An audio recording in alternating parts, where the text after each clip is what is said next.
Welcome back, ladies and gentlemen, to another fun episode Speak On It podcast. I am your host, Big Mike. I'm in the building with the fellas tonight. Got Breezes next to me. Got Enoch, podcast Poppy Dylan's in the building. We are back. How are we doing, fellas? Wonderful. Fuck you, Anthony. I'm doing terrible. 0-2. Early. 0-2 in my prediction. So I'm not doing that well. Man, it's if only somebody in here was doing really good at their predictions. I'm loving that. I'm loving that you're losing, Enoch. Just the base god jinx continues. I am hashtag I am Lil B. Oh no. We are back after another exciting, unbelievable set of football games this weekend, which this has got to be the craziest stretch. 6 straight unbelievable games. I can't remember something like this happening where all these games are coming down the most unbelievable. Just when you thought, man, I think I've seen it all, can't get any crazier. Jimmy G got to come and say, nah, hold my beer. Hold my beer. I'm gonna throw the ball to I don't know who. But I mean, yeah. To be fair, that ball wasn't a great ball, but you gotta catch that ball. I mean, it went through the running back's hands. I will be fair, it went through his hands, but Jimmy G shouldn't be throwing that ball. He shouldn't have put him in that situation. But I also don't blame Jimmy G fully on that game because there was an interception that was dropped in that game that was just right there, like the easiest interception you could have, and this dude just dropped it. And an old coach of mine once said, there's a reason you play defense. Yep. And not offense. There's because, boy, you cannot catch. You got feet for hands. Hands like feet. You ain't catching nothing. And I know that's still haunting him to this very. It's going to haunt him forever. Do you remember... God, this has got to be close to 10 years ago. The San Francisco 49ers versus the Giants playoff game to go to the Super Bowl. And the Niners had the punt returner who muffed the punt. Oh. And cost them the game because the Giants recovered and won. And they were sending him legit death threats. That guy is going to be getting some nasty threats on the sideline. I mean, going forward. But he came out, he got in front of it, he made his tweet, taking ownership. I mean, can you really do anything else? No, there's not much. It's not much you can do.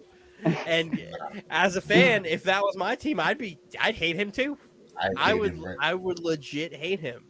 But to be fair to him, though, that also did not cost him. That wasn't the game. That's one of those plays. Yeah, where but that could have won. If he catches that interception, it completely changes the game. It changes the outlook of the game because now, after that play, the Rams went on a run.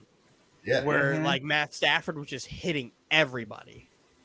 Yeah. And if you get that interception, now Matt Stafford's a little bit more in his head because he's already thrown an interception in that game. And he tries to force it to Cooper Kupp a little more like he used to force it to Megatron. And you get a couple more mistakes, and the outlook of the game could be a little different. Yeah. But, man, they let that one get away from them. Yeah, they let it get away. That's a tough one. It's not like it was like the end of the Chiefs game where Pat Mahomes just literally just threw the game away. He had a rough fourth quarter. He had a rough second half. Fourth quarter. You put up 21 points in the first half, then you put up 3, and then you have a QBR of 12 in the second half and overtime, where it's and you get the ball back. That's a tough spot. That Bengals defense stepped up. They shout out to them. They're another team that their defense is playing well above what they actually are. To be doing that to that offense, kudos.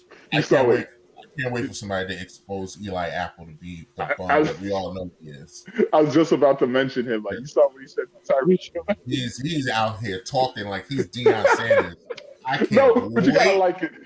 for somebody to expose him. There's gotta be some party that kind of likes that. Like, I don't know. Like, he talks a lot. Yeah, but you can't talk when you're like a bum. No, but he's not. No. This He's not. year, He's not he's an like all the way playing bum. good. He's not an all the way. This He's is kind literally of. his first season where he's like looking like he's an average corner. Yeah, he's kind of resurrected himself a little bit. Cause honestly, He's been in the league like 10 years. He no, but needs he's been shitting on his whole NFL career. He was okay with New Orleans. He was bad with the he Giants. was bad with the Giants. But he was okay with New Orleans. But he's gonna get eaten alive next for the Super Bowl. I can't wait for Odell to chop him up. Shout out to Odell Beckham. Shout out to Odell. I'll get on my Odell rant momentarily. I just wanted to. I mean, we're gonna put this up only because I got the Rams right, so I just kind of want to pat myself on the back. Right? Participation awards. I just want to point out, it is on record that I was the one in the chat when they made all them trades, that I jumped on that Rams bandwagon and I said this team was going to go. They were going to do it. You jumped on it. I was already on it. I've been a Matt Stafford guy. I'm a Matt Stafford guy. I've been a Matt Stafford guy because there's literally what team, right, has this reputation of losing, synonymous of losing, and you have a quarterback for 10 plus years and you don't move on from him. He's not the problem. Any other organization who has like 3 straight losing seasons moves on from their quarterback. The city of Detroit decided Matt Stafford's not the problem. Let's keep Matt Stafford in Detroit for a decade. And never build anything around him. Never do anything. Like, he has 1 year where he makes the playoffs. And then the fact that he went to the playoffs 4 times with the Lions, to me, already puts him in the Hall of Fame. Because and now he finally gets a shot on a decent, like a good team. It's a good team. It's a good team. Even though he's lost them a few games by himself. But the fact that he's here is just like, this is a great story for him. This is his moment. It's his moment. And you can see it means so much to him. You could tell he knows that it's his moment. And you can tell he's fighting himself right now because he knows this is it. This is my chance. And my favorite part about it is he also, besides having LA and the Rams fans rooting for him, he has all of Detroit rooting for him too. Yeah. It feels like that. It feels like Detroit's rooting for him. Because that's Detroit Lions fans love Matt Stafford. They do. He could do no wrong because he was the only consistency they had when he was healthy. And he was always playing his ass off, dislocates his shoulder, still goes out there and throws a game-winning touchdown. Like, he's got this legacy there in Detroit where he's going to be, when you think of Detroit, it's Barry Sanders and it's Matt Stafford. So here's the problem. And Megatron, but Matt Stafford is an easily number 2 for them. Here's the problem, though. He's reached the boss level, and the boss is him playing himself. He's playing the younger version of himself. That guy right there, Dylan's guy. Joey B, Joe Shiesty. Hey, get the cat. Hey. It's like looking at a young Matthew Stafford. Like, he's got the arm, he's got the receiver. Like, it's scary, the parallels between them, and the only difference is Joe Burrow's finished. Matthew Stafford didn't get the ring in college, and he's not gotten the ring in the NFL, but Joe Burrow very easily might be the evolution of Matthew Stafford. Joe Burrow is about to be the first person in NFL history to win a Natty, a Heisman, and a Super Bowl. So is that your pick? Well, we've got a week. We I mean, got some time. you Okay. can throw it out there if you want, but I love this Super Bowl just because it's a before. Here's some inside baseball. Before we got on, I was talking to the guys and I was like, I love that there's two like franchises things synonymous with just like losing, and the Bengals and Matt Stafford, both at the pinnacle of the sport right now. Like the Bengals forever have been bad. Forever. I think it's only 4 times in my life where the Bengals have been good at football. And Matt Stafford, literally, the first pick of the draft, had got to watch the other quarterback taken in his same draft go to back-to-back AFC Championship games in his first 2 seasons. When he knew he was better than him. When he knew he was better than Mark Sanchez. But he had to watch that and watch a team build around and put like your quarterback ready to succeed. And he didn't have that for 4 years until he finally got his first like run at the playoffs in a unbelievably tough division at the time where you had Aaron Rodgers and the Packers. The Bears were still good. I would say back when the Bears were good. The Vikings were good. Like he was the worst team in the division because the rest of the teams were stacked. Mm-hmm. And he finally gets out of there, gets a good coach, gets a good roster. And again, granted, Matt Stafford has lost them and put them in some nasty positions. He has, but he tries too hard. But exactly. He gets a little Cooper Kupp happy. But you have to. This man had Matt Patricia as his coach. He gets flowers just based off of that. Like, come on, man. Oh, and he's from the Belichick tree, but apparently some team didn't pay attention to people who come from the Belichick tree, but don't want to talk. Not only does this team that we're talking about hypothetically not watch what happens with the Belichick coaching tree, he also went and got themselves a Patriot front office guy when the one coach and the one front office guy you want is Bill Belichick because he runs everything. That's the real Patriot way, but the Patriot way is him. Hey, shout out to that team out west that's going to try, just like the Texans, just like the Lions, just the Dolphins, even the Chiefs Broncos. when they gave Romeo Crennel, Notre Dame football. I mean, listen, the list goes on. The Giants, on the Giants, all trying to reach into this Belichick tree, and it never works. But do you guys? You got that fancy stadium? The most Raider thing of all time. It's such a Raider thing. Is literally keep the coach that got us in. Move. That's not a splash move. Like that's literally absolutely ridiculous. I think we all saw the headline. Why did you keep Biscaccia? Like why? We wanted an offensive mind. Wanted an offensive-minded coach. The thing is now. Is what does McDaniels think of your roster? Yeah, because great question. That's the question. I just hopefully feels that he thinks Derek Carr is the guy because I think Derek Carr is the guy. There's a little more rumors about him getting traded than I would like to have to read on a daily basis. So, it's a very nerve-wracking offseason for me. Organizational change. Usually these guys want to bring in their own guys. Yep.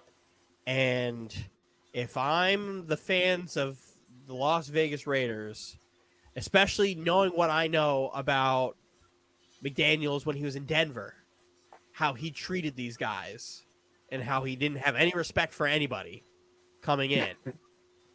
Like, the guys that you believe are top guys may just be gone. And I thought you guys may have had a shot at getting Devontae Adams in free agency if he hits. Now it's like, I don't know. But you also got to believe that he's learned quite a bit of things from his first horrendous stint, too.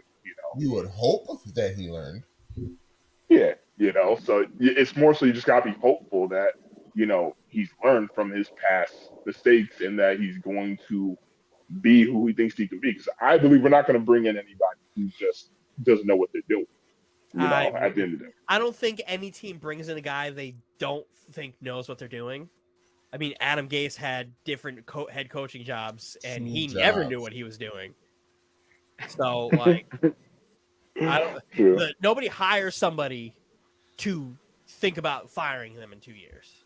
Exactly. That's what the Texans did. Which is unbelievable. Don't even get me started.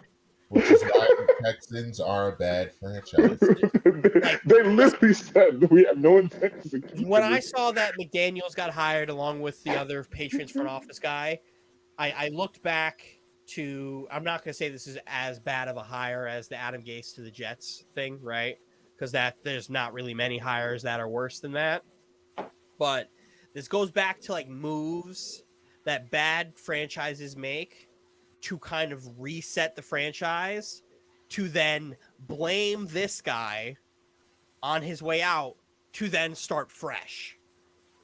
And be bad again. Or start anew. Right? Like, if the Dolphins didn't fire Flores, Adam Gase is the guy is your reset guy. Right? That's kind of where I look at it. Where the Dolphins were good and bad, and then awful with Gase. They get rid of him, and they reset completely, and they bring in Flores, and then they turn around pretty quickly. Mm-hmm. And then what do they do? Because they're a bad franchise. Then they fired him. They fired him. They're a bad franchise. So now it's just like, I hope they don't come in and they try to change what the Raiders are, because the Raiders can be a good football team. But then I know Patriots fans this year had a very love-hate relationship with McDaniels on his play calling this year, because he had a lot of suspect play calling and he didn't really throw the ball down the field enough. Granted, could that be McCorkle? Could that be McDaniels? Who knows? Could that be Belichick? Could it be Belichick? I'm interested to see how this works, but if this works how I think it's going to be working, it's not great. And This is one of the worst hires in the year. Not to mention another non-minority hire. I know y'all told me, sit back and wait. Hopefully Jacksonville wakes up. Byron Leftwich is literally staring them in the face. The problem with the Byron Leftwich hire, the guy from the TikTok does. The problem is Byron Leftwich and the Jaguars want to get a deal done, but Byron Leftwich wants them to fire the GM, and Byron wants to bring in one of his guys to be the GM. So Shad Khan is having turmoil, trying to figure out what he wants. And they're also bringing in homeboy from Philly for a second interview, just in case. Because Leftwich is the guy. Leftwich is the guy that deserves that job. It's kind of crazy, because even if you look at it from that lens, like with Byron Leftwich thing, that's the lone minority owner, that's even taking a look at him. The problem with this situation is you have to be very careful with the head coach you hire, because now your transcendent quarterback talent may be stuck with another bad coach if the coach is bad, and then you literally only have one more coach until you have to move on from your quarterback. Or pay him an enormous amount of money to hope you get it right the next time. So far, the only head coaching hire that I actually liked is Brian Daboll. Yes, I like the Giants hire too. I think the Giants did the right thing. Daboll is also the only Patriots coordinator who kind of got out of that. That. Broke off of that tree. Because he went to the Patriots, then he went to Alabama, and then he came and he showed that he could take a quarterback who in his first year was a fucking idiot in Josh Allen and help turn that around into him being one of these transcendent talents. And he's shown that he can do it for more than 1 year. And granted, I don't think he's saving Daniel Jones. I don't either. I think the plan is he's going to be bringing Mitch Trubisky to be the backup to compete with Daniel Jones, and then pull Daniel Jones at the first shot, because he knows Mitch Trubisky knows the offense. The first fumble. The first mediocre game Daniel Jones plays, he's out. Daniel Jones is such an anomaly to me, because I rooted for the guy. I've The only seen one. him. I've seen him do some good things, but then it's just like the next play will be a turnover, a bad throw, or another turnover. It's just like, and it's like you're kind of just waiting. Can you give me 3 weeks of consistency? Just give me 3 weeks. But you can't. He can't even give you that, and it's just you don't know what to do at this point. It's. I mean, I'm not a Mitch Trubisky fan, but at the end of the day, I Mitch could see Trubisky at his best is better than Daniel Jones at his best. that. I would I agree. believe that because I mean, Mitch Trubisky, he didn't get a fair shake in Chicago. I We're didn't not think going to he got talk. a fair shake in Chicago either. Yeah, we're not going to talk about that guy. But Mitch Trubisky at one point in his career as a Pro Bowler, and I think he led the league in passing, like attempts or completions or something in that Mhm. same year, and then got a bad shake. So I love him in Buffalo behind Josh Allen because he gets to see how a good franchise is being run. And again, it wouldn't shock me if the Giants brought in Trubisky to back up Jones until he fucks up, and then he goes and he earns himself the job until they can figure out what they're actually doing at quarterback. Because Mitch ain't the long-term answer, but he could be a Band-Aid, and a pretty Yeah. decent Band-Aid. Just like I think Mariota could be a pretty decent Band-Aid anywhere else too. He might be. Well, I was going to say New Orleans, but New Orleans doesn't have a coach. So I don't know what this means for Jameis because I don't know what Jameis is done. Jameis is going to be a career backup the rest of his career. he He's looked over. good before he got hurt. Though I disagree with that. Did he? I don't think he'll be a thought- career backup. I thought he looked good before he got hurt. Yeah, he was 5-2. He did not look half bad as a Oh, back. we're gonna go ahead and do that Packer game where he had like 5 touchdowns and only like 140 yards, where the defense put them in great positions in short fields. Or we could go back to the Panthers game where he threw one of the most atrocious interceptions I've ever seen, where he does a 360 in the pocket, just chucks the ball up, and Sean Payton's looking at him just like, Jameis, what are we doing here? Still not worse than Carson Wentz's interception against the Titans. No, but like Jameis ain't good. Where could Jameis start? Where honestly, besides New Orleans, where could Jameis go in and start right now? Houston. Maybe Miami. I wouldn't say Houston. I like Davis Mills. He's better than Davis Mills. He's not better. I'll take Davis Mills over Jay. Okay. He has a higher ceiling. He may not be better at this moment, but he has a higher ceiling. Well, yeah, we're not talking about ceiling. I'm talking about going in and start right now. Like right now. Right Yeah. now. Yeah. Today. No, I like Davis Mills. I'll keep him. Washington. Yep. Yes, Washington. I So agree with. we're about to list. Excuse me. We're about to list teams that just don't have a quarterback. Those are the only teams Jameis Winston can start on. I mean, he could start for Detroit. the Giants. Yeah, he can start for the Giants. He can start for the Giants right now. He's better than Daniel. Because they also don't really have a quarterback. Well, I mean, he's not going to go and take Justin Herbert's job. No, because one, Herbert is actually like really good at football, and Jameis Winston isn't. But it's depend. He could start for the Niners. He could start for the He Niners. could start for the Niners, but If he was on the Niners, I have think the Lance Niners are in the behind Super Jimmy Bowl right G. now. Well, so Yes, let's not act like Jameis Winston yes. probably wouldn't have thrown 4 We just- in that game. But we just agreed that he's better than Jimmy Garoppolo. If he, But that's also not hard. doesn't matter. Doesn't Doesn't matter. matter. Well, all No. right. But see where this team went with Garoppolo. Game Garoppolo line, team who was is more likely to turn over the ball? but Jimmy who's G or also more Jameis? likely to score more points though?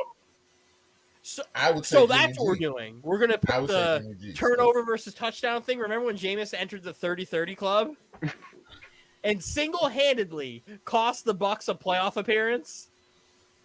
He also, because of that, convinced Tom Brady that there was talent on that team, and Well, He there low- was talent on that team. he low key got them a Super Bowl because Brady was like, "Wait a minute, Yeah. I could work with this." There And was don't forget that eye actual talent on surgery that got in team. the offseason too, man. Yeah, He but that worked was on supposed it. to make him better, and it made him like just as bad. He's learning the offense, man. You gotta give him a little pass, man. No, I don't. I don't. The worst part about Jameis Winston to me is when he got the boot from Tampa, he looked at it as, man, I'm so good that the only person who can replace me is the greatest quarterback of all time. That's what I was like. All right, James, get the fuck out I of here. guess the reason why I like Jameis Winston, I guess the reason why I like Jameis because obviously I don't watch college football at all except for 1 year. There was only 1 year where I watched college football, and that was Jameis Winston when his Florida State tenure. When he For was some still reason crab leg for Republic. some reason I was hooked on college football for just that 1 year, and I watched Jameis Winston and I watched him ball out. I watched him do his thing. FSU versus Auburn. Yeah. So I And want him Jameis to was win. balling. He was balling. But the thing is, Jameis, he does just some stupid. He's an idiot. He's an absolute idiot. Like when he was doing the eating the W and all this, just the weirdo stuff. Like That's actually one of my favorite football moments. Is Jameis go there? We go out there. Get the W. Get the W. Yeah. That's an all-time moment. And everybody in that huddle was looking at him as like, Yeah. Nah, bro. what are we doing here? I mean, but can you live with that kind of quarterback who's going to give you 300 yards, 5 touchdown passes, and 3 picks? Not Depends on the timing of those picks. Yeah, not in the playoffs. If I'm in the playoffs and Jameis Winston's my quarterback, I'm heavy breathing every time. Speaking of that 30-30 club, I believe he started the regular season with a pick and ended the regular season with a pick 6. If you want to be like, mistaken. so my old boss at Best Buy is a massive Bucks fan from Tampa, from that area, right? Brent, love you, Brent. He hated Jameis so much that he went out of his way to find every dropped interception that Jameis had that year and literally showed that Jameis Winston could have possibly had like 37 touchdowns and like 55 interceptions. Are you serious? Yeah. That's how many dropped interceptions that he had. Wow. Yeah. So that's also dropped touchdowns too. So he added like 6 or 7 touchdowns. And he added like 25. 20 interceptions. 25 more. That's how bad Jameis Winston is. That's right, why it's you, like you can give me the I do think Jameis is better than Jimmy, but Jameis is also way more likely to throw a game away. So does that make him better though? Because if a quarterback is safer, doesn't that factor into who's a better quarterback? I like when quarterbacks can be fearless, but and Jameis can make the throw. He can make the throw. He gives you that chance.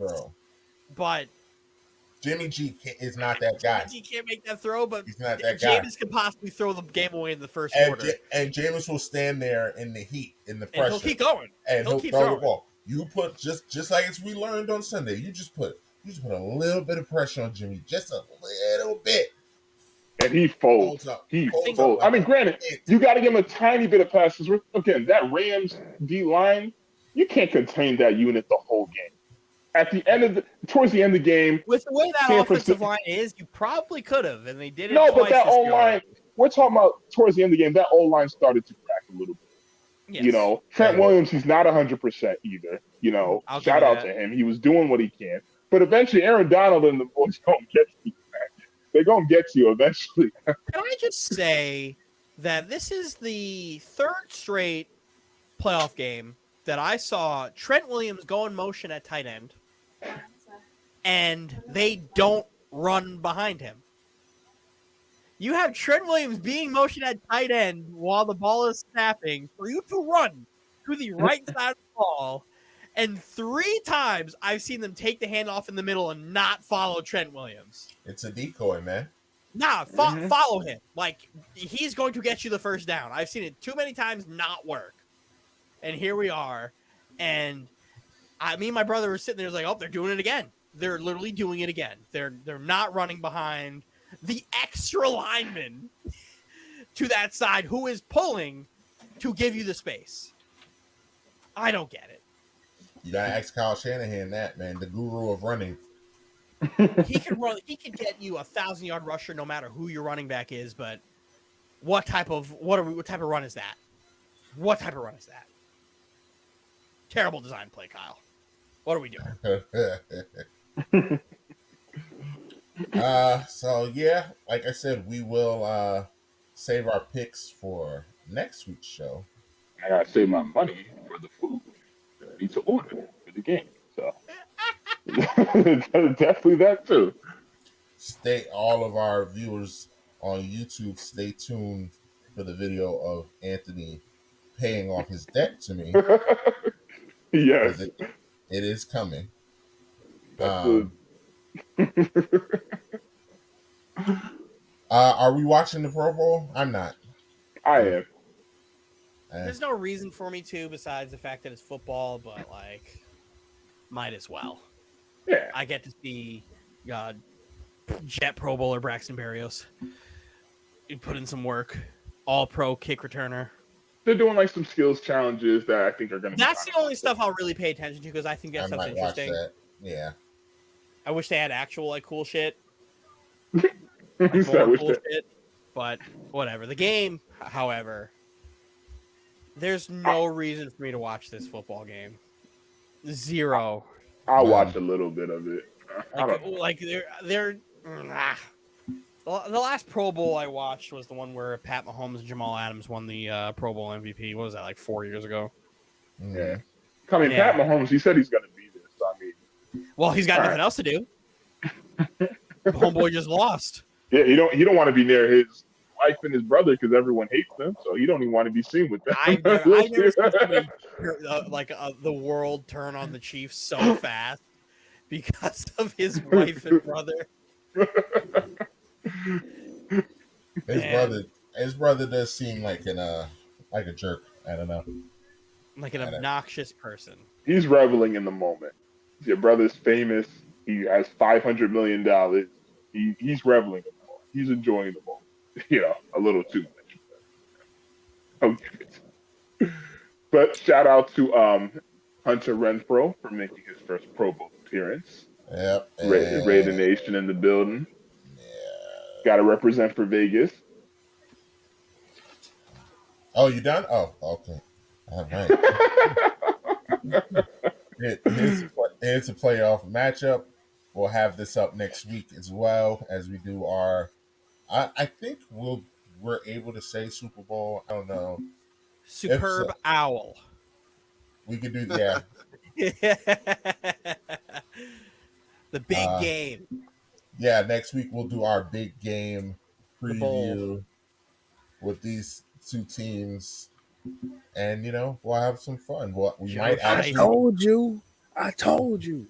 We might actually get James to talk some football next week, even though he's not gonna watch. I mean, the one thing I can say that I am interested in is the fact that we got like the stars aligned with LA going to the Super Bowl and having the ultimate halftime show with all the LA superstars. It's all set up for them. It's all set up for them. They better not blow it. Woo, man, you can't blow this. You can't blow. Yes, you can. No, you can't. No, yes, you can't. No, you can't. You want to know why you could blow this? How? Please tell me how. Take the image down. I'm about to get mad hate for this. Tell me how you can blow it. I'm going to do it. You want to know how it's going to get blown? Does it have anything to do with this game? Yeah. No, not him. No, it does not have to do with anything with him. It's just a halftime show could be ruined if they let a certain guy on that graphic have more songs than the other people. Please tell me. Eminem.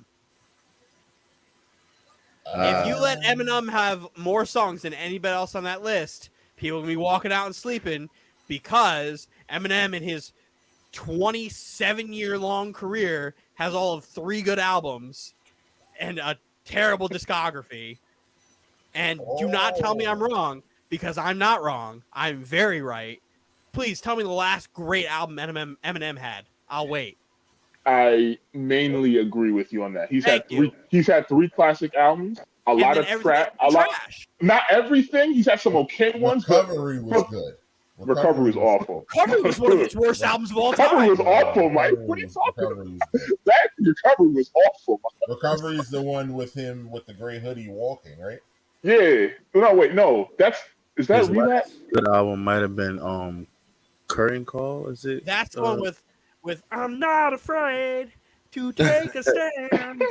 Very reaching for a pop hit. You had the Slim Shady LP, the Marshall Mathers LP, and then the Eminem show. The Eminem show. Those were That day. classics. Eminem show. Well, And then after that, those are classic albums. And I mean, exactly, you can still, those are great you can still albums. you can still have good albums, But just the not Eminem classics, show, I though. think, what came out in 2003, 2002, Yeah, 2003, 2003 or 4. and Like that. he has not put out a great album since. And I know I'm gonna get killed by Eminem stands, but fuck y'all. You Like, didn't like the Marshall Mathers LP too? no, I did. Nah. That Marshall Mathers. Oh wait, which one? The second one? Second one. I have it. You Eminem didn't like has a- Kamikaze?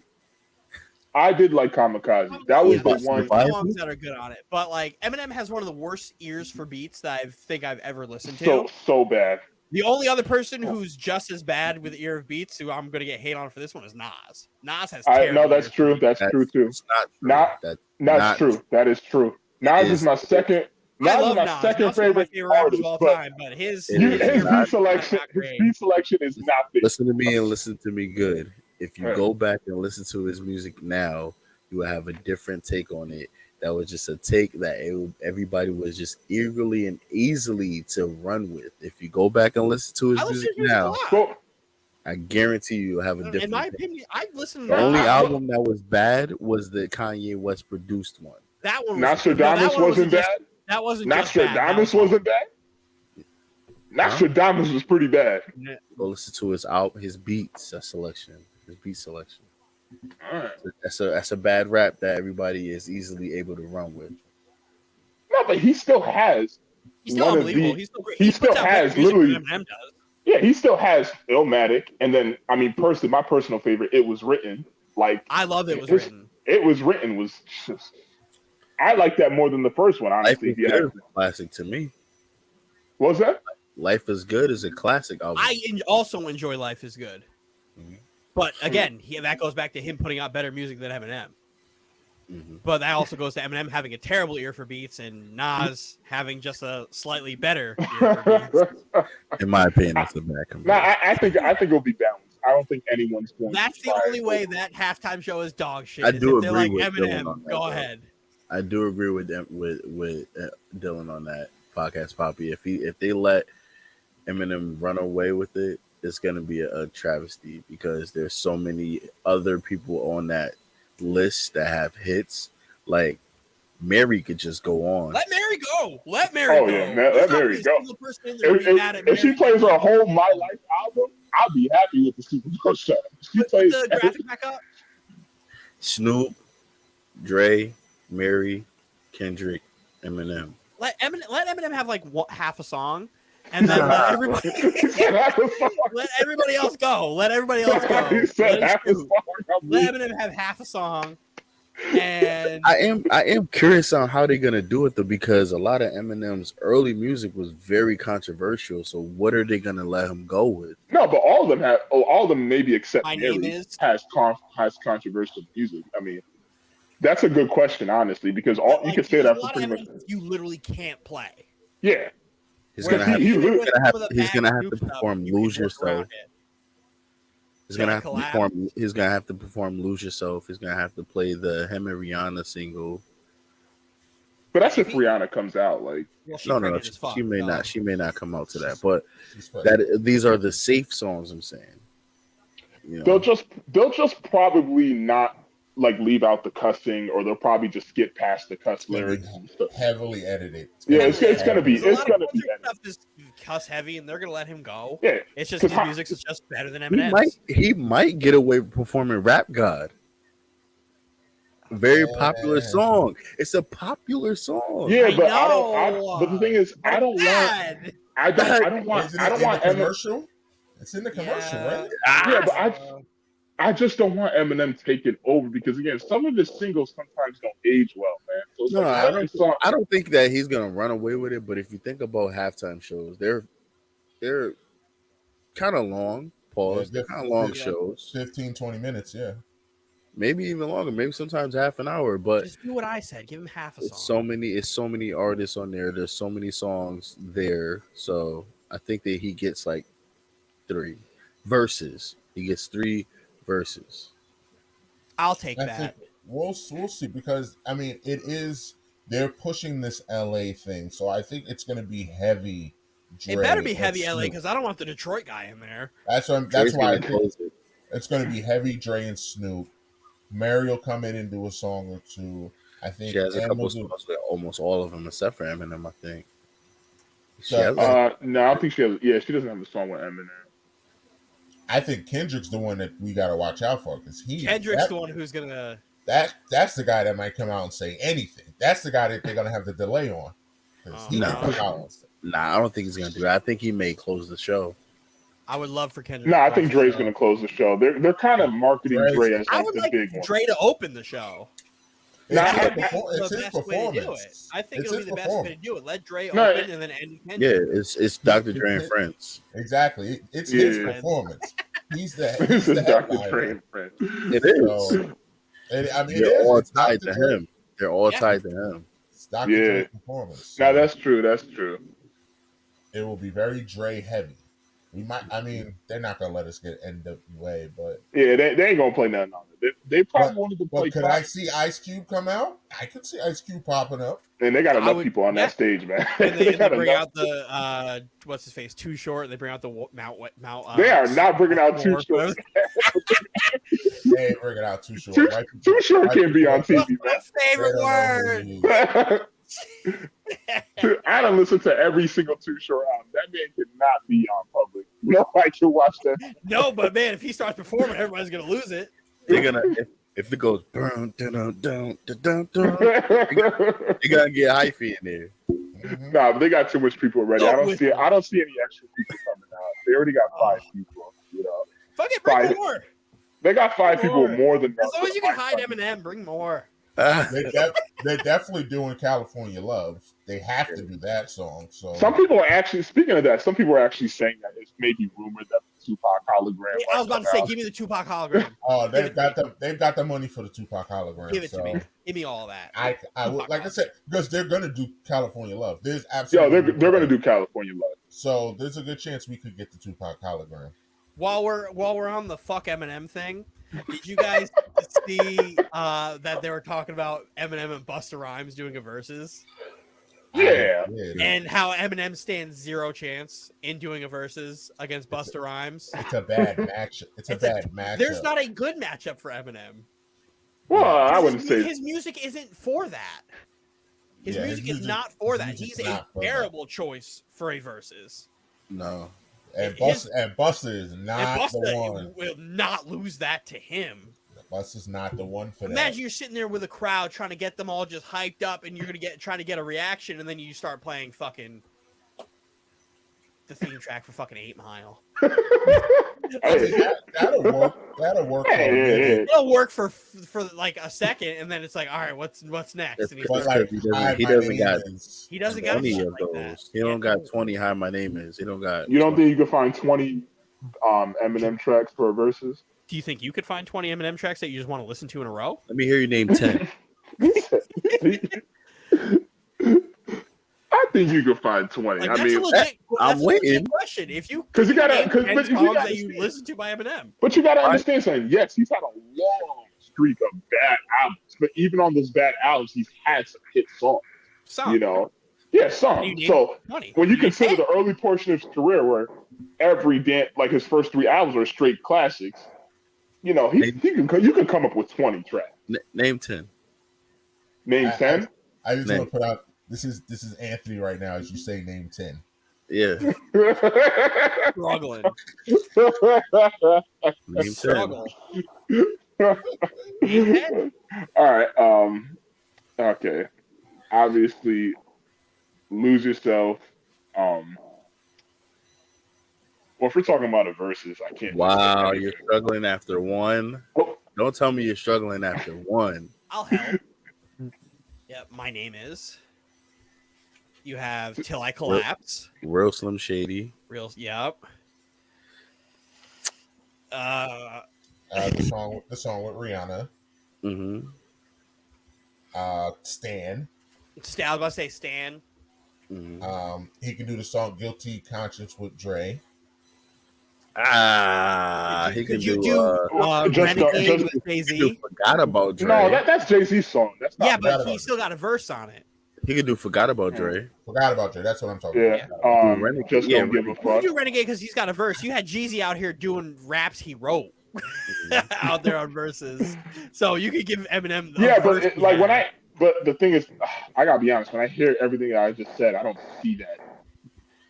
How do you see a It's- crowd reacting to those? I mean, till I All of collect. them are What? going to be good, I- but then he no, comes out with Stan, and then how do you sit there and just take that as a crowd? He Yeah. does stand, and then Busta Rhymes does. Uh, No, he will definitely. Cavassier.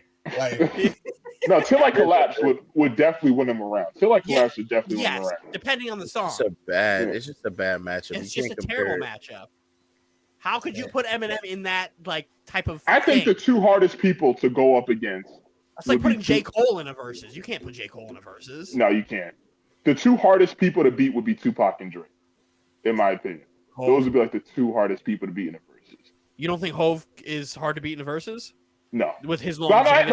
I didn't say Hey, he's hard. I didn't say he's hard to beat. I'm just saying like the two hardest rappers to beat in a versus would be Tupac and Dre. I wouldn't say that because they don't have as large of a body of work where they can. Tupac where has they'd be hits for done. days. Because we're talking and Hov posthumous doesn't? Tupac. don't make Huh? me do this. Don't make And me Hov do doesn't? this. Don't make me do No, this. Hov does, but Tupac would slaughter Jay in a verse.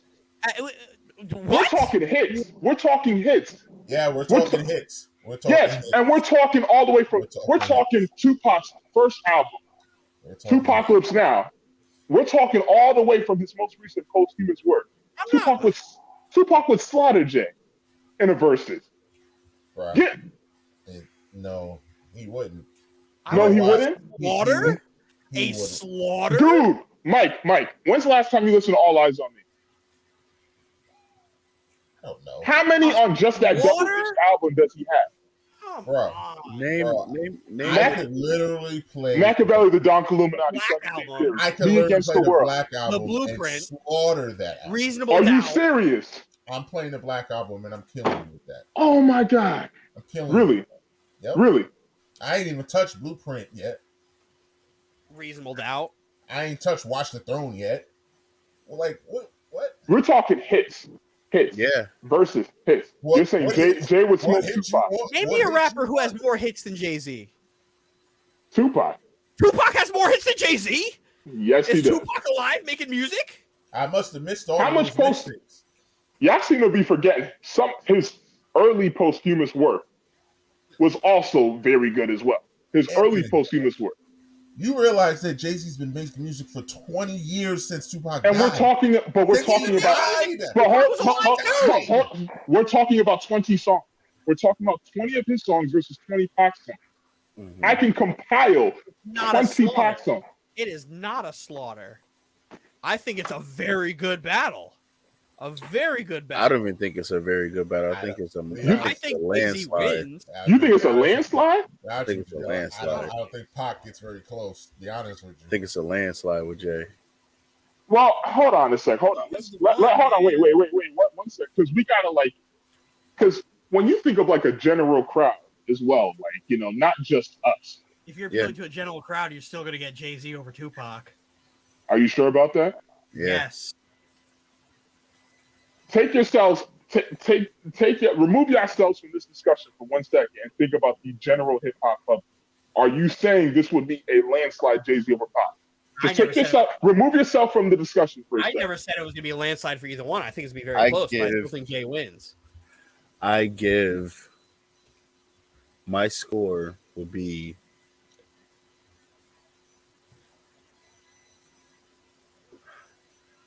14-6.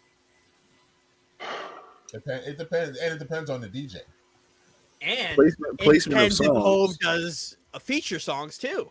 Exactly. Like, If bro, Hove does what? feature songs as well, it's done. You can't It's win. done. No, if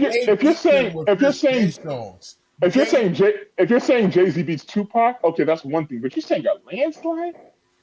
Because the thing is y'all just think about Imagine if Jay. Hove comes out with his Freemason verse from fucking Rick Ross and just slaughters. I'm gonna give you a compliment, Anthony. I'm gonna give your guy Tupac a compliment. I think Tupac could beat Jay's B-sides. I think he could beat his B sides. There's not a lot of rappers that could beat Jay's B sides. Pac might be one of them. But like Jay's catalog, like there's nothing. But What's you gonna gotta happen when he understand. starts going into the But hold on. Beyonce But I bag? get Don't- what Anthony is saying because it's 20 songs. we're It's not, talking. Thank you. Yes, We're talking 20 but- songs. We're not but- talking 100 versus 100. But you're But giving me still. Jay-Z's best 20 songs. It's And not Pac's 20 close. and Pac's best 20 songs, Mike. It's not Don't- close, bro. Mike, you older than me. You acting like you didn't listen to Pac. That's exactly why I know it's not close. It's exactly why I know it's not close. Wow.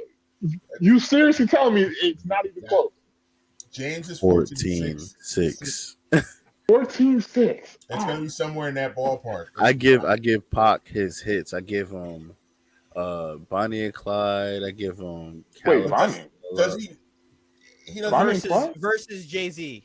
If Jay-Z were to pull out Bonnie Wait, and so Clyde, apparently no one gives a. and I mean I'm not Bonnie Clyde. I mean me and my girlfriend Tupac because I remember Jay's more than Tupac's. Wait, so Hail Mary, California Love, Changes, Got My Mind Made Up. So is Hail Mary's beating Takeover? That's what Yeah. you're telling me? Yeah. nothing that Tupac has is beating Takeover. Hail Mary's not. Hail Mary might be a win. Hail Dead Mary, Presidents? Hail Mary. Dear Mama, Temptations. I Ain't Mad at You.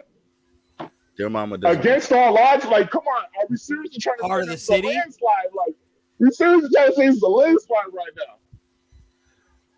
Listen, I So think Live and we Die in say LA. Biggie and Pac, but like Hove's got a catalog, Kanye's got a Like, y'all catalog. really sitting here Drake's talking got about a it's catalog. landslide. yo, I don't think Listen. Tupac and Biggie are beating Kanye either. My Kanye's God. got a catalog on him. Kanye's good. And Kanye's Kanye's a got cheat hit code. after hit after. Even on his bad albums, he has hits.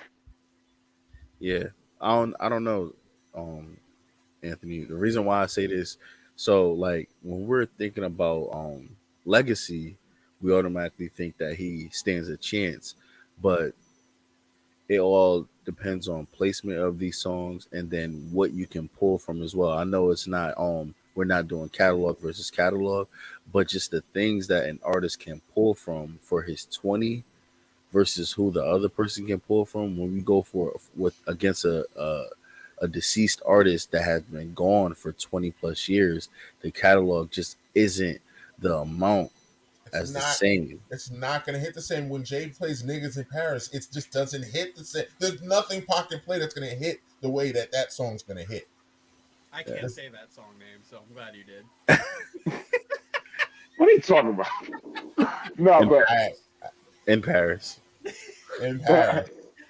no, but here's my thing. Here's my But here's my thing. I'm not like as much as I love Tupac's work and obviously All Eyes on Me. I'm not going to sit here and act like Jay-Z's best work wasn't better than Pac because Reasonable Doubt is better than any Tupac album.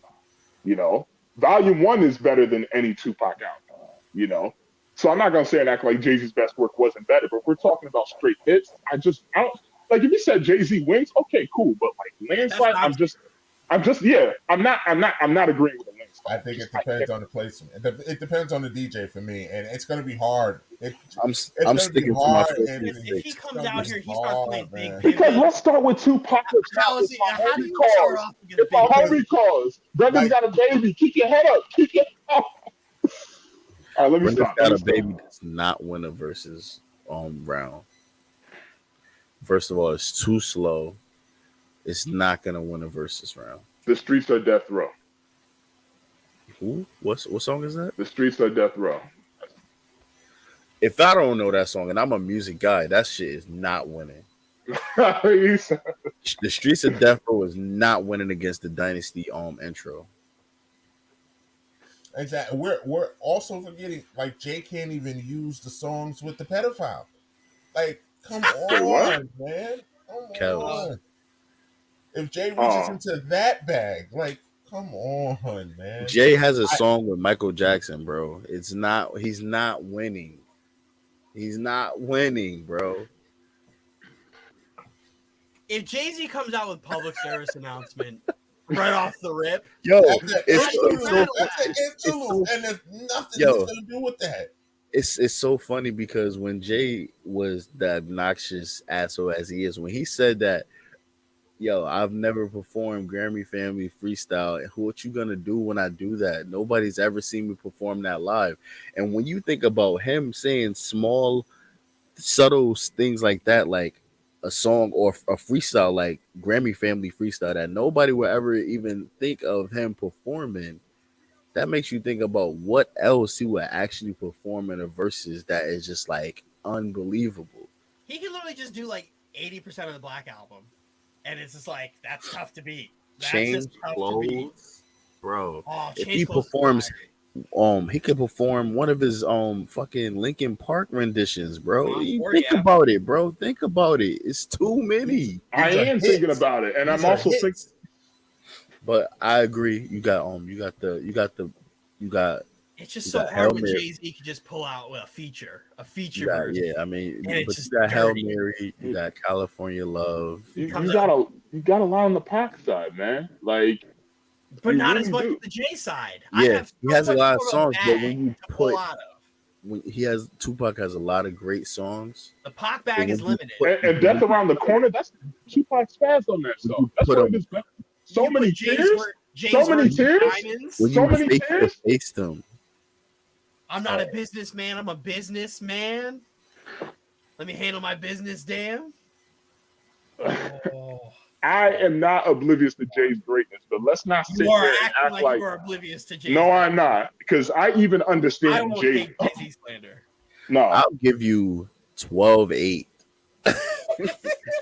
okay, that's more We respectable. just made it a Okay, competitive that's UFC more fight. that's more respectable. Yeah, All right, I'll give you 12-8. I'll take 12-8, man, because we can't be sitting here acting like Pac is just gonna get bodied by this dude. Like, I'm I'm just kind not of here for that. I'll give you 12-8, but I am kind of firm be on generous. that 14-6, bro. That 14-6, right? But Oh man, gee. this halftime show should be fun. I can't believe he went out and was like the only people who can't be beaten are Pac and Biggie. And it was just like, well, you literally just I didn't say discredited- Biggie. or Pac. Who else you said? I forgot. I and said Drake. Drake. Pac, Drake. Okay. Drake. Yeah, Drake can't. I don't think the only person to me you can put up against Drake is Kanye. Yeah, That's a tough one. we kind of saw it in the little charity performance, but Drake didn't perform his songs. He performed like I would love to see songs them that vocals didn't go matter. back That to would- back with like their best shit. That would be crazy. That would be. Imagine because if they did that, they'd probably do it in private. Yeah. And if you were there, you're just like this. That is would break you're the not internet gonna if be Drake allowed- went against Kanye. You Like, that wouldn't would be allowed break- to bring your phone in.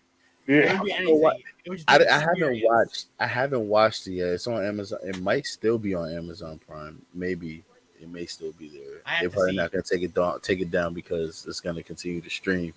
But I heard they didn't perform "Say You Will." They both have a version of it. That's like one of the only songs that they have a version of the same song. I would love to see that. Kanye has "Say You Will" from his 808 and Heartbreaks, and then Drake did Underrated album. and Drake did it on his So Far Gone mixtape. They should have definitely performed that, but we all know that Pride ain't gonna perform the song together. But I gotta watch Donda 2 right now. I love that album. 808. 808s and Heartbreak is such an underrated Kanye album that I appreciate so much more. Fucking 14 years later. You know what's funny? I hear a could lot sit of there people and listen say. to that whole album back, front to back, no problem. I heard a lot of people say Yeezus was the most underrated Kanye album. That's what I It be got a hearing. lot of hate when it came out, but it aged well. I think Yeah. 808's more to me because he came out and did the whole auto-tune thing when everybody was still kind of shitting on it because T-Pain was the only one doing it. He tried something different. It was weird, but then he went to My Beautiful Dark Twisted Fantasy and like kind of perfected it, Classic album. which is one of I think it's top 2 Kanye albums for me.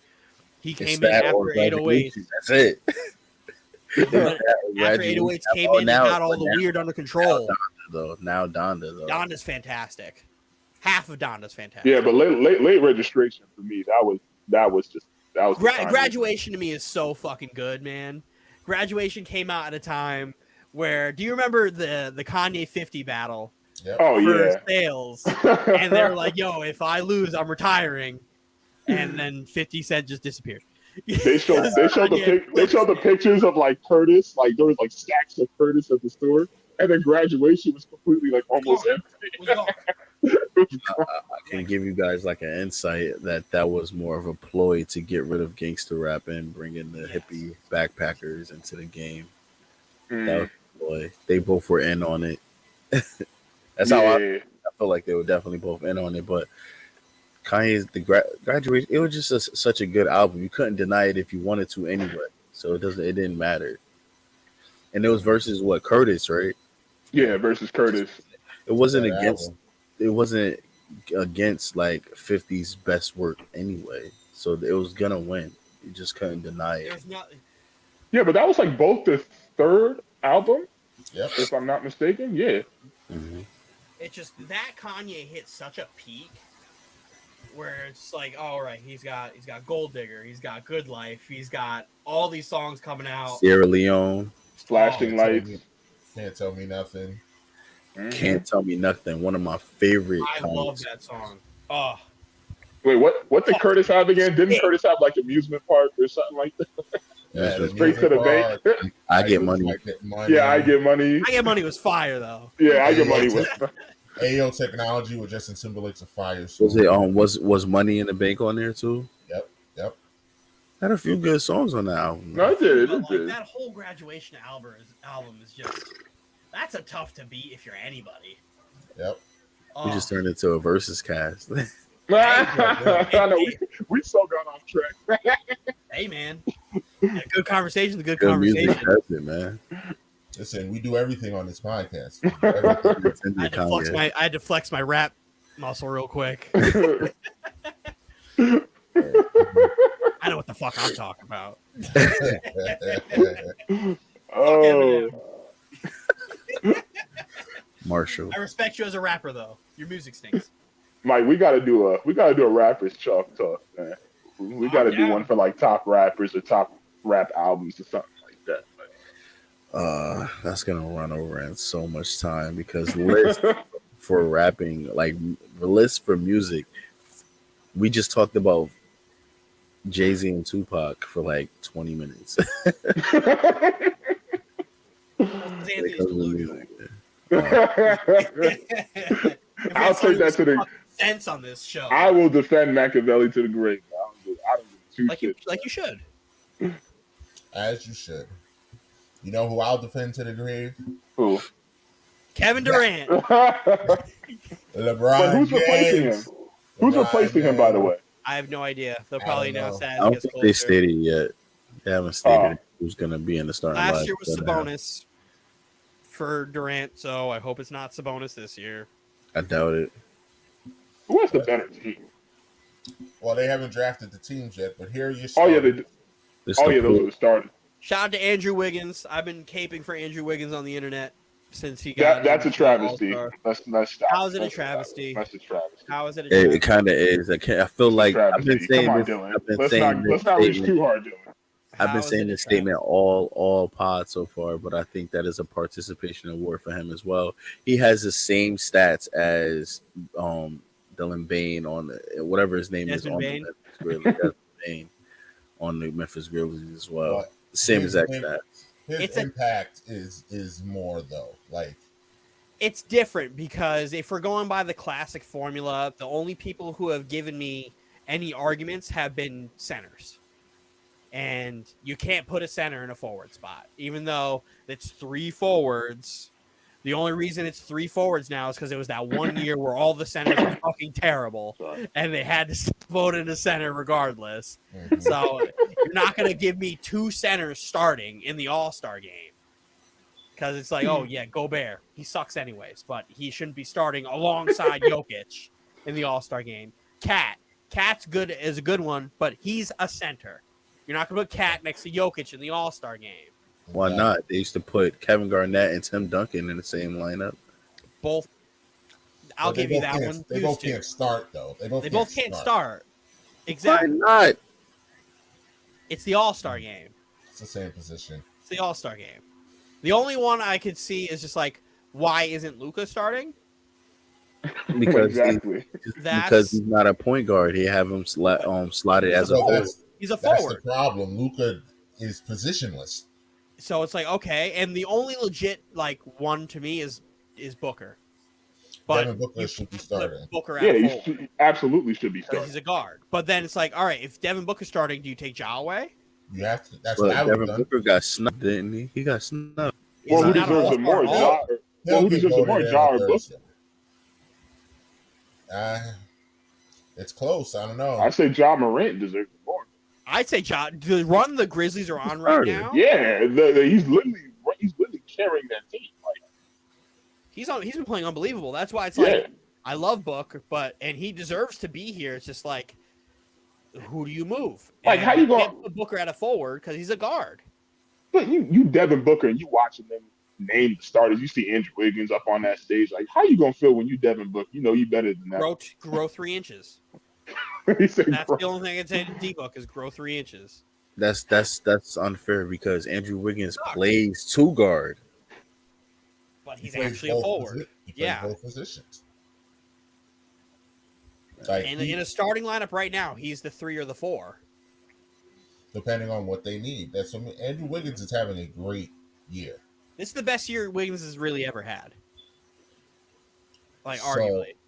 To me, he's definitely an all-star. And I I've been I don't know shitting if on he's a his whole starter. career.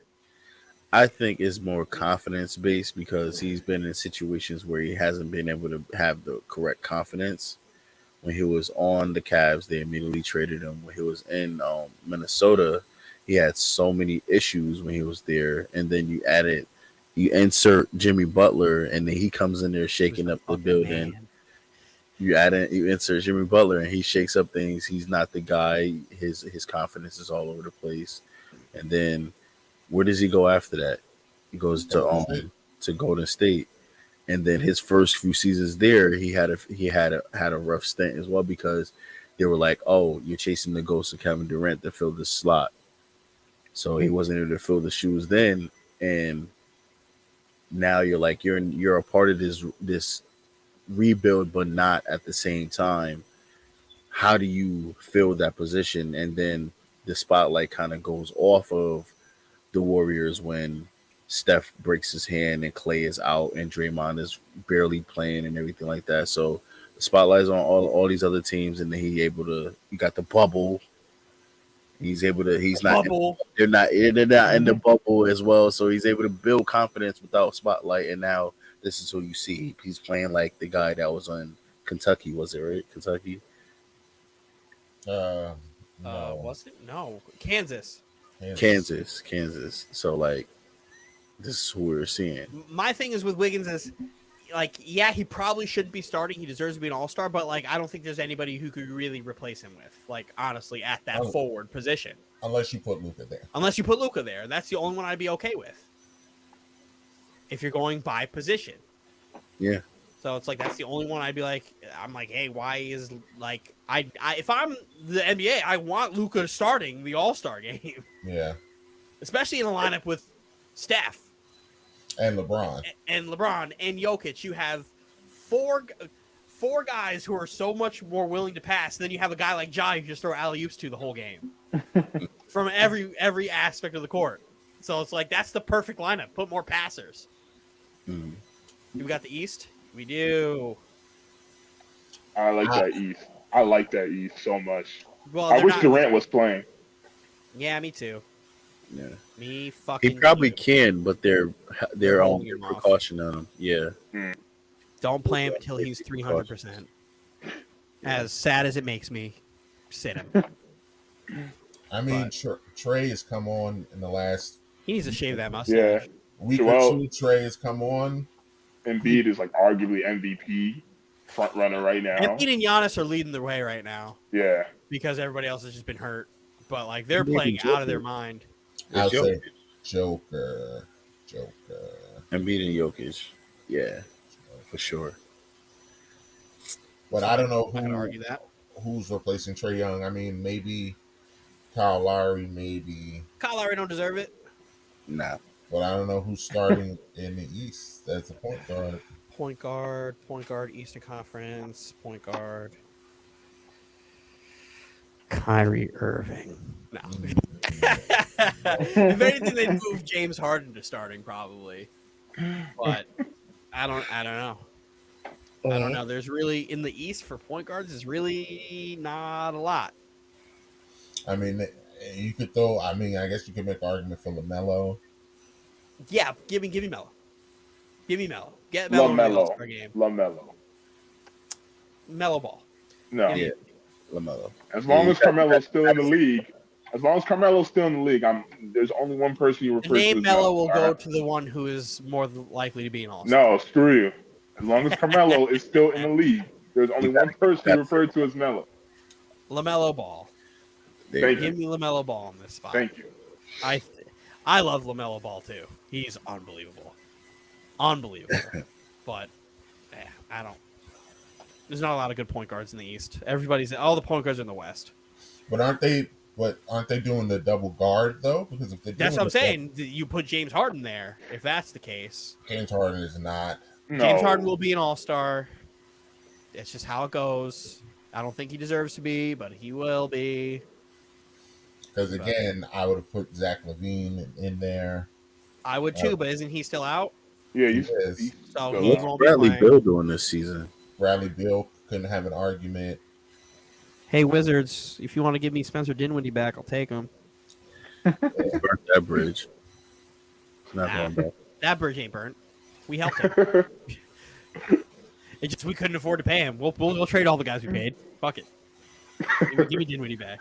I say take out Trae Young and give me homeboy from Cleveland. Wow. Garland. Yeah. Garland. Yeah. Darius Garland. That's a good one. I'll take that. But there's all like it's a slim pool, man. If Kyrie's playing games, then it's like all right, no brainer. But he's not. But he's not. So it's tough to be. And James Harden's not playing great, so tough spot to be in. Yeah. See now even this lineup, if we compare this lineup to this lineup, right?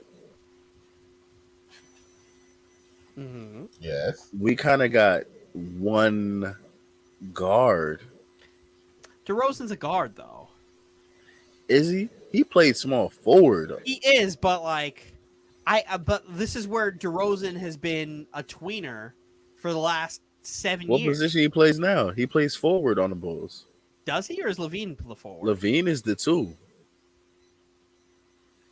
That's what I mean. He does the same thing He's that a Wiggins tweener. does. He Yeah, does he's the same thing Wiggins does. But he's also been a tween. Again, he's been a tweener for 7 years. Mhm. So it's like you don't really because he's 6'8".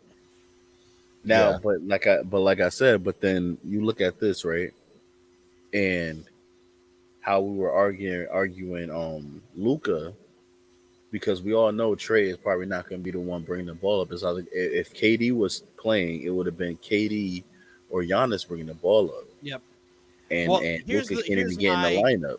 Counter argument: we can replace Wiggins. We could replace DeRozan. Huh? We could replace DeRozan. There's other two guards that you could replace DeRozan with.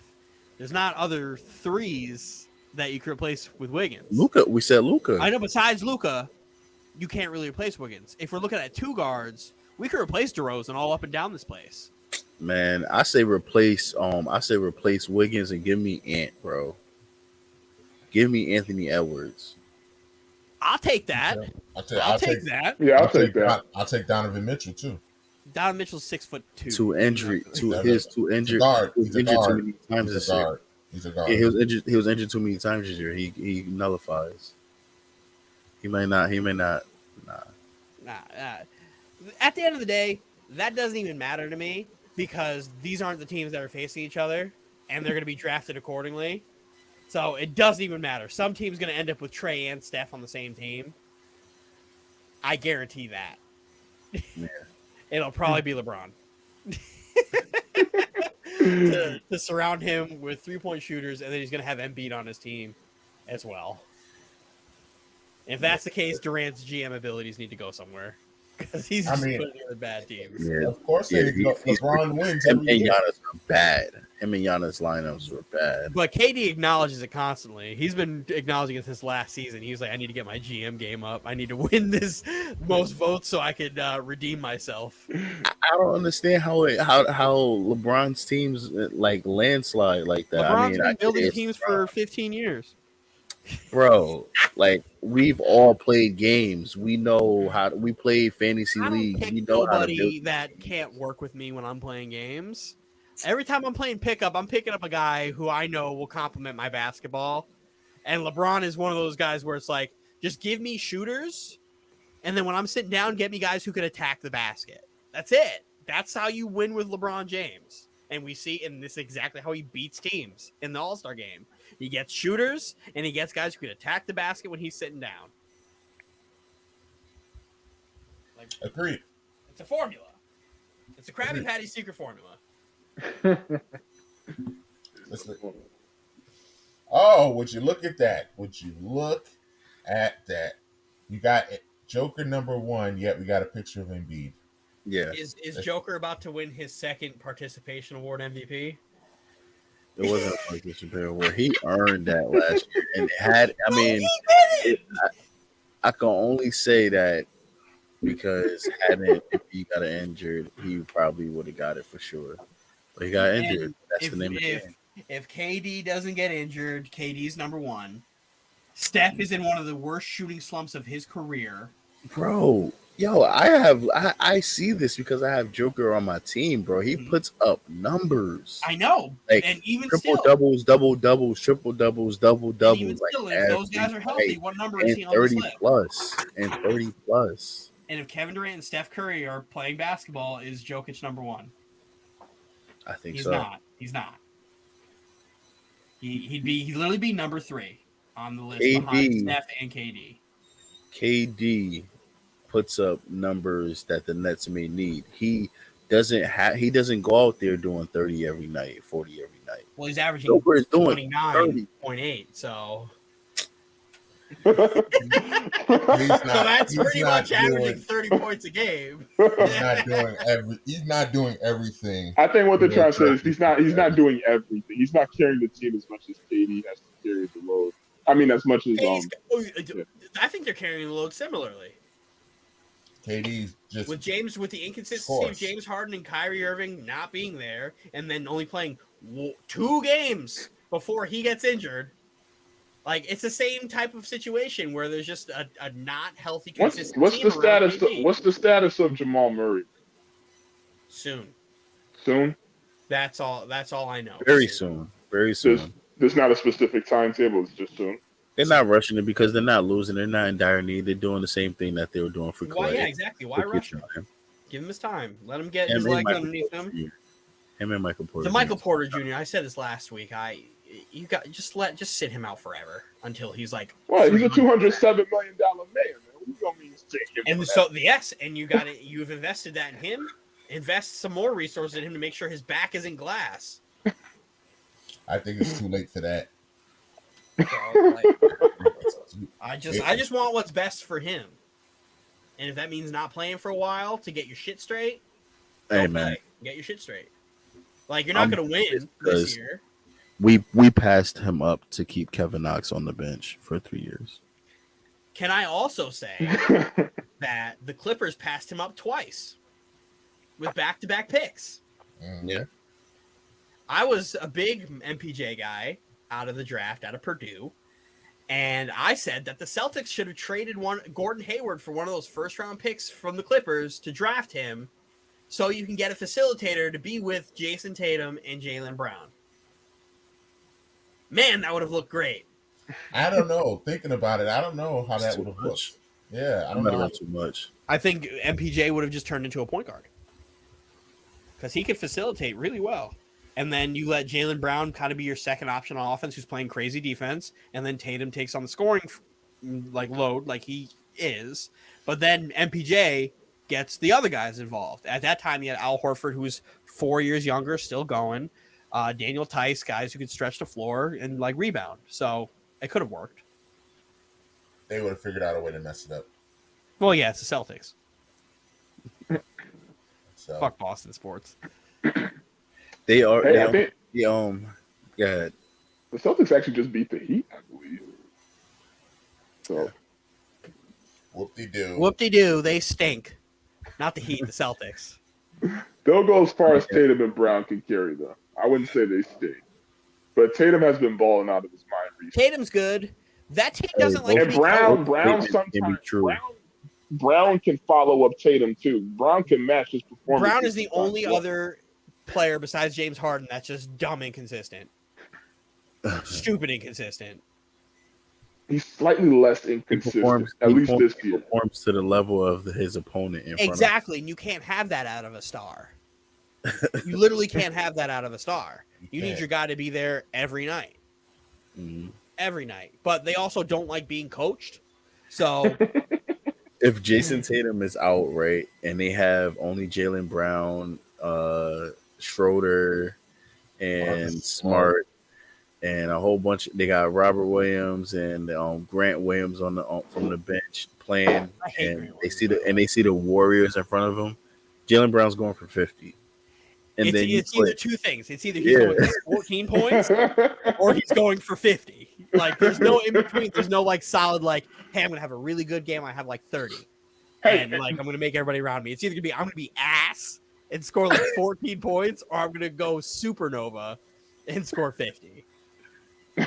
You can't have that. Team was that they had 50 the other night, a few games ago. I get so sick of his ass seeing these like games because it's just like, bro, if you're gonna do this all the time. Like that's I can't demand that. But like not all the time. Like I don't want him to average 50 consistently. But it's like, yo, if you're gonna have a 50-point game, at least the next game put up. Nah, but he has been a little less inconsistent because again, his last 4 games, he dropped 30 on the Kings, 26 on the Hawks, 31 on the Pelicans, and he just dropped almost 30 on the Heat today. Like he has been a little less inconsistent recently. That's better. You know? And if they can get more of that Jaylen Brown, I mean, I'm not going to say watch out for the Celtics. Don't get me wrong. They have zero depth. I'm not worried about Don't completely sleep on them. You know? Especially since they're trying to get rid of their only guard depth they have at Schroeder. In those 4 games, what was Jason Tatum's stats? And of those 4 games, what is the win-loss total? What is the record? Hmm. They probably lost all 4. Actually, hold on. Let me check around. I think they actually won all those games. I know they won tonight. Yeah, the Celtics are an anomaly to me. Good touch as we wait.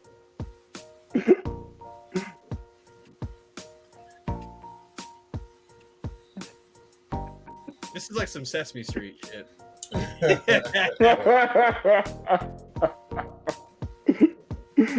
Dylan, in my head, 3-1. 3-1. Oh, that's pretty good. In my head, I apologize for my assumption. Then, in my head, I can envision you doing a really good Elmo because Mickey Mouse is not that far off. No, I can't do Elmo. I'm known to really good Elmo. I've tried. Not that far off.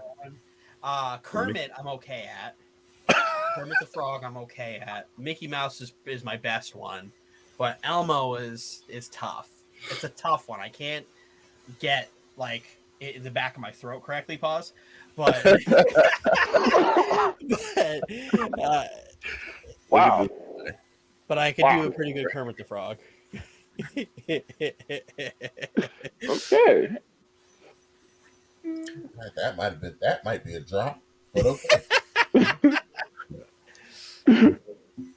Moving right along. I feels like we're talking about are the Lakers back? Are the Lakers in trouble every week? So I'm not going to do that this week. I want to talk about the team that I don't think anybody, James alluded to it a little earlier, going to bring back good team, good story. Are the Minnesota Timberwolves a real team?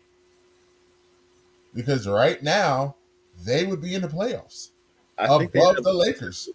They have the potential to be a really good team because the guys that are on that team are actually starting to become who they are, and they have the potential to break out. And you can see it with Cat. I don't know if it's because he got his new girlfriend giving him his confidence. It might be. And D'Angelo Russell is being D'Angelo Russell, even though I know Dylan hates him, and Anthony Edwards, man, He he's ain't just the a straw that dog. stirs the drink. That's not him. He ain't the one. The point guard's supposed to It's be the all about guy. peace, man. It's all about peace. The point guard is supposed to be the guy that stirs the drink, and that team, if they got rid of D'Angelo Russell, would get somebody who would help better. Like, he'd be the one part in a playoff series. If D'Angelo Russell has the ball, y'all are losing because he has no sense of urgency. His pace is dog shit. So don't let this D'Angelo Russell fool you. Nets fans for a long time were fooled by this motherfucker, and I was the only one. For the playoffs, Man, And then what did he do? Don't crap on him completely. Disappeared. Don't act like he was a complete bum on the Nets. See, Disappeared. this is just like how people hate on people saying LeBron got them somewhere. It was a team effort. I don't even say D'Angelo Russell brought us there. I think we had great team play, especially when LeVert came back from his injury and helped us with a nice run. And the guy who really stirred the drink was Dinwiddie. Dinwiddie was the guy for that run. Spencer Dinwiddie, tech guy with a jumper. Like, he's the one who stirred it, because when D'Lo went on his stretches where he couldn't figure it out, the three guys that were making it work were LeVert, Dinwiddie, and Allen. Yeah, that was it. D'Angelo Russell couldn't figure life out because he's not great. But shout out to Anthony Edwards. He's the real straw that stirs the drink. They got Pat Beverly, Fuck Pat Beverly. I like what is his name? Culver. Whenever he actually becomes his own, he'll be really good. I think they got some guys on that team. Something clicked with Cat. Well, something finally clicked with Cat. To be honest with you, I think what clicked with Cat is Cat has become a number 2. I think that's what clicked with Cat. He doesn't have to be the guy anymore. Well, he was a number 2 with Jimmy Butler, and he just they went to the playoffs. But then we got to the playoffs, and he struggled. Well, he's not that guy. He's not that guy, but he asked to ask that guy. He was being asked to be the second guy. Jordan Woods, I'm telling you guys. But he's been dating for a minute, though, hasn't he? Yeah. Yeah, they've been dating for a minute. Cat's kind of figured it out. My favorite Cat moment this year is that Laker game where he gets that putback dunk. He starts screaming, "I'm out here! 10 toes down!"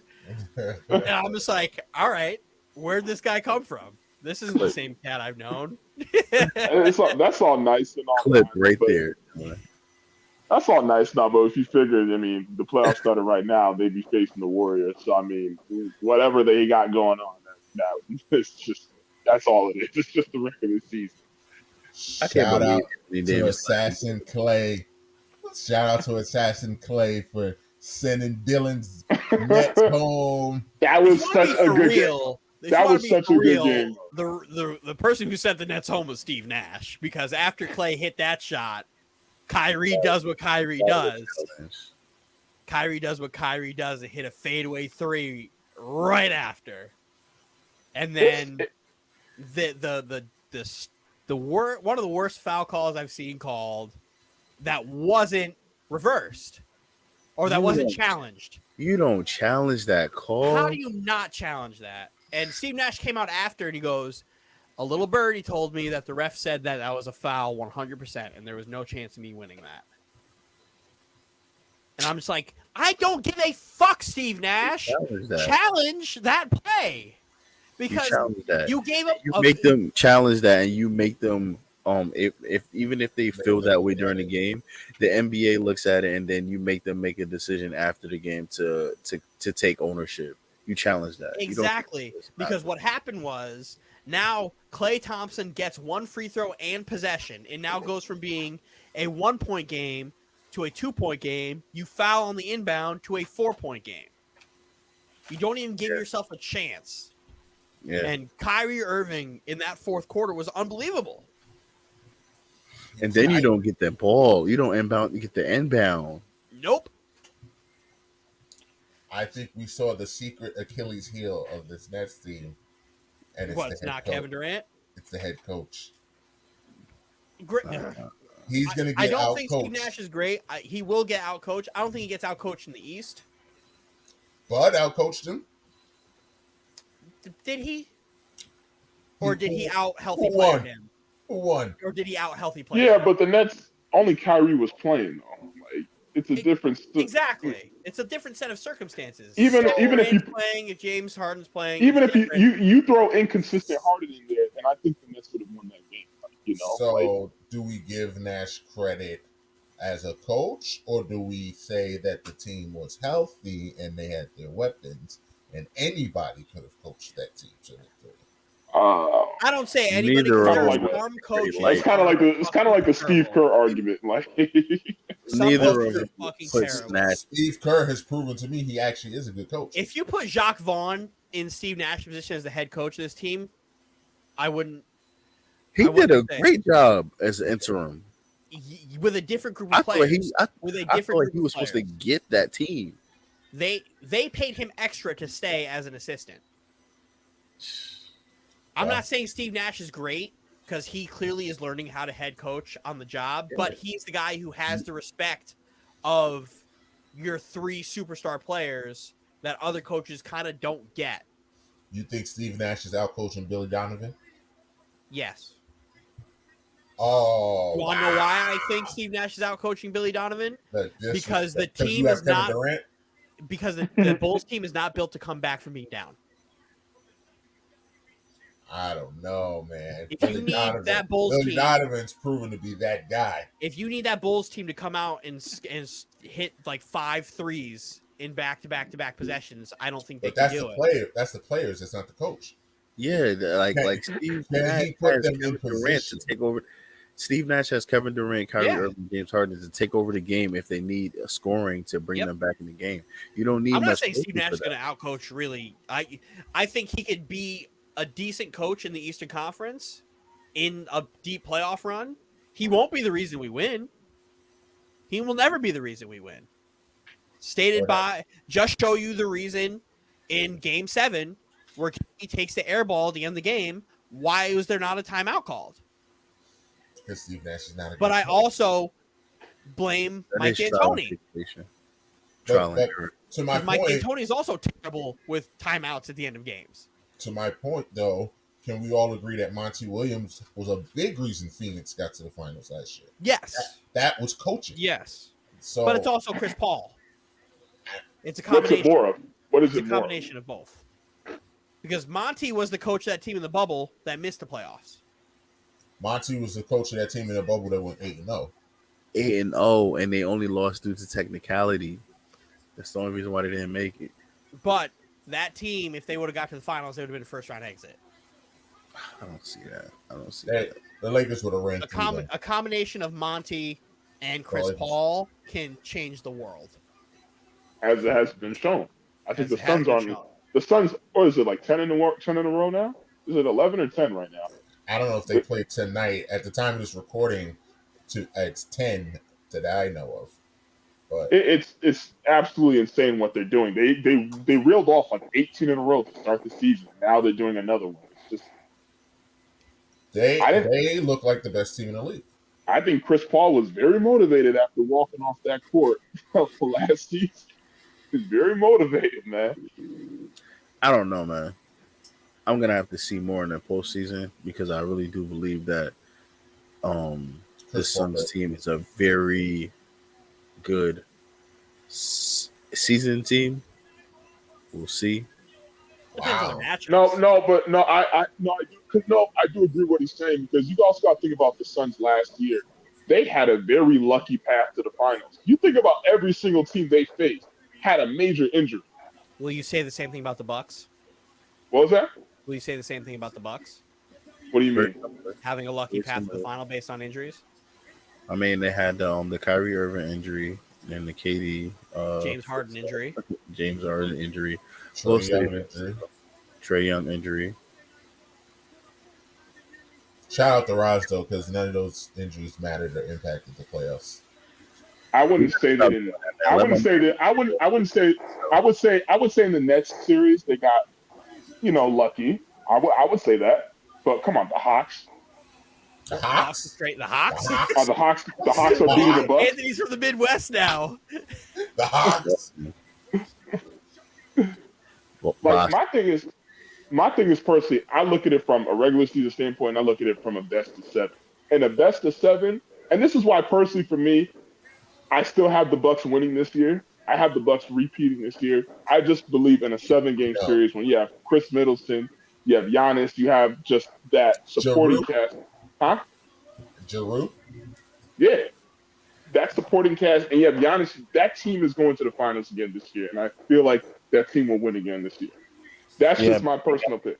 Vincenzo back. They may get Brook Lopez back. Exactly. The veteran. Yeah, we forgot to even mention that too. Foul. Giannis is Playing Giannis is that. already pretty much shaped into his MVP form already. Like I watched the Knicks game the other day. He If we're dropped gonna like base 38. everything off of Knicks games, that's a bad example. Huh? You shut your mouth. Hey, he's not wrong. How's Cam Reddish doing? He's not. He's not. He can't get on the court. He Yeah, can't he's get on the not court. playing many minutes. What the hell?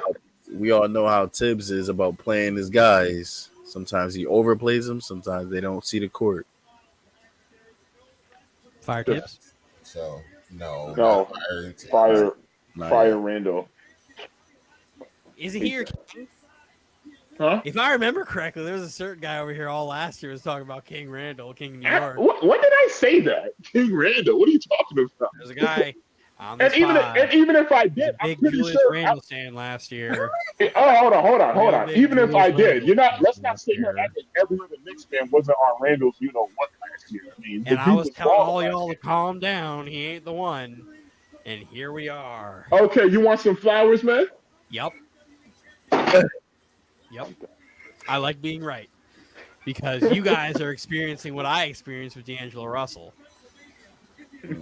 A very love-hate relationship until it turns into full hate-hate. And then we have the international play hate as ball starring the New York Knicks, where all of them are sitting here like, we paid this bum X amount of money for this amount of years for him to be a bum. And We paid him average for 18 points a game.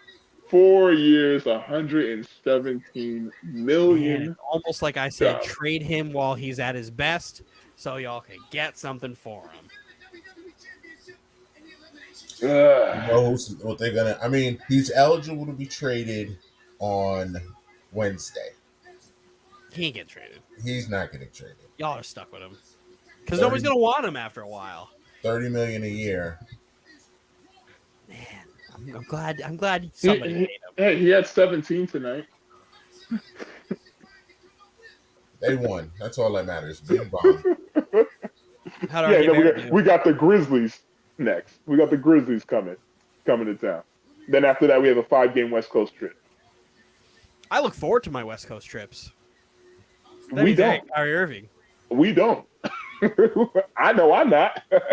Give me all the Kyrie Irving. That's gonna be a goddamn murder fest. I forgot how good Kyrie Irving is at basketball. It's insane. I know. And that's a funny question. I remember reading an article that said, like, do the Nets actually want home court in the playoffs? No. Absolutely not. There really is no point. I read so many things where it's like, oh, the Nets are like doing this shit on purpose. I'm like, that's the laziest narrative I think I've ever read in my life. James and Mike. It's the laziest narrative I've ever seen because, like, Especially if you watch them play, you can tell these teams are punching the Nets in the face. Layup lines. we just don't have the depth that we had last year. You barely had it last year. I thought we had good depth last year if everybody was healthy. But then you're just sitting here like, yo, this year where we have these 4 rookies, and Kessler Edwards is fun. I think he did a really good job guarding Steph Curry on Saturday. But like, we gotta get some guys back. We gotta get some guys in here. Like, I'd do anything to get Jeff Green back. Everything to get Jeff Green back. Jeff, Give me Uncle Jeff. He said Uncle Jeff. Uncle Jeff, dude. Brooklyn loved Jeff Green. Every Loved team that he was on loved him because he's such a was another one of those positionless players, you know. Who But played well with Durant. he's just a role playing guy, and he'll get the job done. And he's unselfish. Yeah, and I think Aaron Gordon is going to turn into one of those guys as well. Yeah. So Aaron Gordon is a guy who's been tied to the Nets for like 7 years. And I've been every single way like, I do not give me Aaron Gordon. I do not want him on my team. Now it's just like, oh, well, I just need some help. I need something. Jeff Green would be nice. I would love Dinwiddie to come back. That'd be great. Especially since Washington's trying to trade Dinwiddie because they don't want Dinwiddie to be the leader. They want Beal to be the leader. What the heck is going on in Washington? I'm glad you brought that up because these dudes literally blew a 35-point lead the other day to the damn Clippers at home, and I damn near lost my mind. Like, is that the game that Luke Kennard hit the game winning three? yeah, he hit the 4-point. He had a 4-point. I don't know what's happening because Called an implosion. they're a well-constructed team. I don't know where the problem is. You could tell what the problem is with that team. Those dudes don't like each other in the locker room. You can tell. So they're not playing for each other. It's just a bunch of dudes that are playing pickup that hate the dude that they're playing pickup with, but they got to do it. Like, KCP and Montrezl Harrell. They don't like each other. These guys don't like each other. Montrezl, he's a loyalty guy. If he gets any rumbling that you're not loyal to him, then his play drops, and they've been talking about trading him for a few weeks now, so his play has dropped. But I mean, between that and then the Dinwiddie news where there's like, hey, we're trying to shop him, I'm like, that literally doesn't make any sense. Literally doesn't make any sense. Dinwiddie is the guy you're bringing in because Beal was like, yes, this is a guy. This is a guy I can play with. And then you're going to go turn your back on your franchise guy who's like, hey, this is a guy I want to play with, and go move him. Yeah, I mean, at that point, blow up the whole team. Yeah. And I think it's time too, because they got a lot of players that haven't played. Like Hachimura hasn't played because of his COVID reasons, and Bryant hasn't played either because he was injured. I think once they get these guys in motion, I know the second half of the NBA is where you kind of like already have your bearings and you're trying to take stride. But I think they need to take this little break and get something together and start clicking, because I think they got the opportunity to at least be a playoff team. And we'll see. They're falling apart though. They do, because talent-wise, this is a good roster. And we see it. We see glimpses of it too. They go on runs. Yeah. And it's just like, man, they really can't get their shit together. And it's just like, who's their coach? Who the fuck is their coach? Nah, but you gotta give props to the Clippers. No, I'm not taking anything away from them. That's two teams that are on the opposite ends of the same spectrum. They've been playing one team is hard, really well coached and they play hard for each other. Yeah. And the Wizards is just like, maybe they're gonna, maybe they're not, and who the fuck's their coach? Because that's like your coach has to be under control. Like you have to control that. Like there's no way you could be a coach of adult men and not get them to play and do their job on a high level. You're an NBA coach. It's just like with the Thunder when they lost by like 75. Who is your coach and why are you fired? Why are you not fired? Like you can't play a competitive game of NBA basketball where you can't lose by 30 and not 75? Yeah, you can't lose by 70, because when you lose by 75, that means the team quit. You like if I'm a GM and I see that you guys, my team lost by 75, that head coach does not have a job tomorrow. That coach does not have a job tomorrow. You can't give him one bad game. No, that's not a bad game. Oh, it's Wes Unseld Jr., but it's Wes Unseld Jr., that's why. All right. I guess you got to give him a chance. Yeah, I mean, what's the guy who's the Houston Rockets coach? Oh. He's a junior as well, too. They're giving him a shot. Paul Silas. Yes. Yeah. That's a connection right there, bro. Yeah. But if you lose by 75, you cannot have a pull. That's a pull right there. Yeah, but 75, that's a lot of points to lose by, man. You can't have a job. You literally cannot have a job if you lost by 75. That's literally the amount teams you got to go on a 5-game would finish the game with. Nah. More, you gotta blow the next team out. Like that's the only. If you don't win this next game by 40, you're Yeah, done. You are literally fired. you have to blow the next team out that you play. Oh, you're playing the Warriors? So- My bad. Like it looks Oh, like you he's don't have a injured? job. That's not my fault. Oh man, sucks to suck, doesn't it? Nah. You need to go rent a car and drive home from the arena. Like, you're done. Over. Can't do That's that. good. Fire that 75 over out, dog. Like if I'm the game, I'm calling you like you're a fucking bum. Fired. Hang up. You're a fucking loser. Hang up. Like all sorts of nasty things that you can say. Loser, bitch. Thanks. Bang. And then bang on him. Go get a razor phone to make the phone call just so you could bang Just so on you him. can- Oh, well, you guys any? I'm actually done with my topics. Yeah, man. I mean, We could go back to this Jay-Z Tupac thing if you want. no. That was a nice little fly topic. Once you got, I didn't know we were talking about the halftime show. Was that the long? Was that? I get to get my shit off. Let's go. I think that's the longest we ever got off track. Like on this podcast. Well, it was technically on track. We were It talking was about on music. track. Was it on track? Well, because we were Yes. talking about the halftime show. Oh yeah, we were talking about the Kudos halftime. to me for seeing an opportunity. I'm the man who also has all the if we're talking about playoff picks, who's gotten the most correct. So Oh. kudos to me. How many did you get? How many did you get correct, by the way? I lost 3 total. I think. I know. If I'm not mistaken, Dylan, I think Wait, but I lost 3 total. you lost 2 this week. What are you talking? Yeah. Yeah, I lost 3 total. Because I got the Raiders one wrong. about? 1. Then the 2 this week, that's 3. That's 3. But I Niners. went Pull up the 4. graphic. Pull up the graphic. Now, granted, last week I was 4-0, and then the week before that it was just the Raiders. Niners. Let's All right. So, oh nope, wrong graphic. Wrong graphic. This You one. had it. Yeah, you had All it. right. So I got the Bengals right. I got the Chiefs right. I got the Bills right. Oh, you know what? Hold on. You picked the I got 4. I got Rams. 4. I picked Patriots, so no, that's 4 for me. That's 4. Yep. So I got the only game I got wrong the first week was the Cowboys.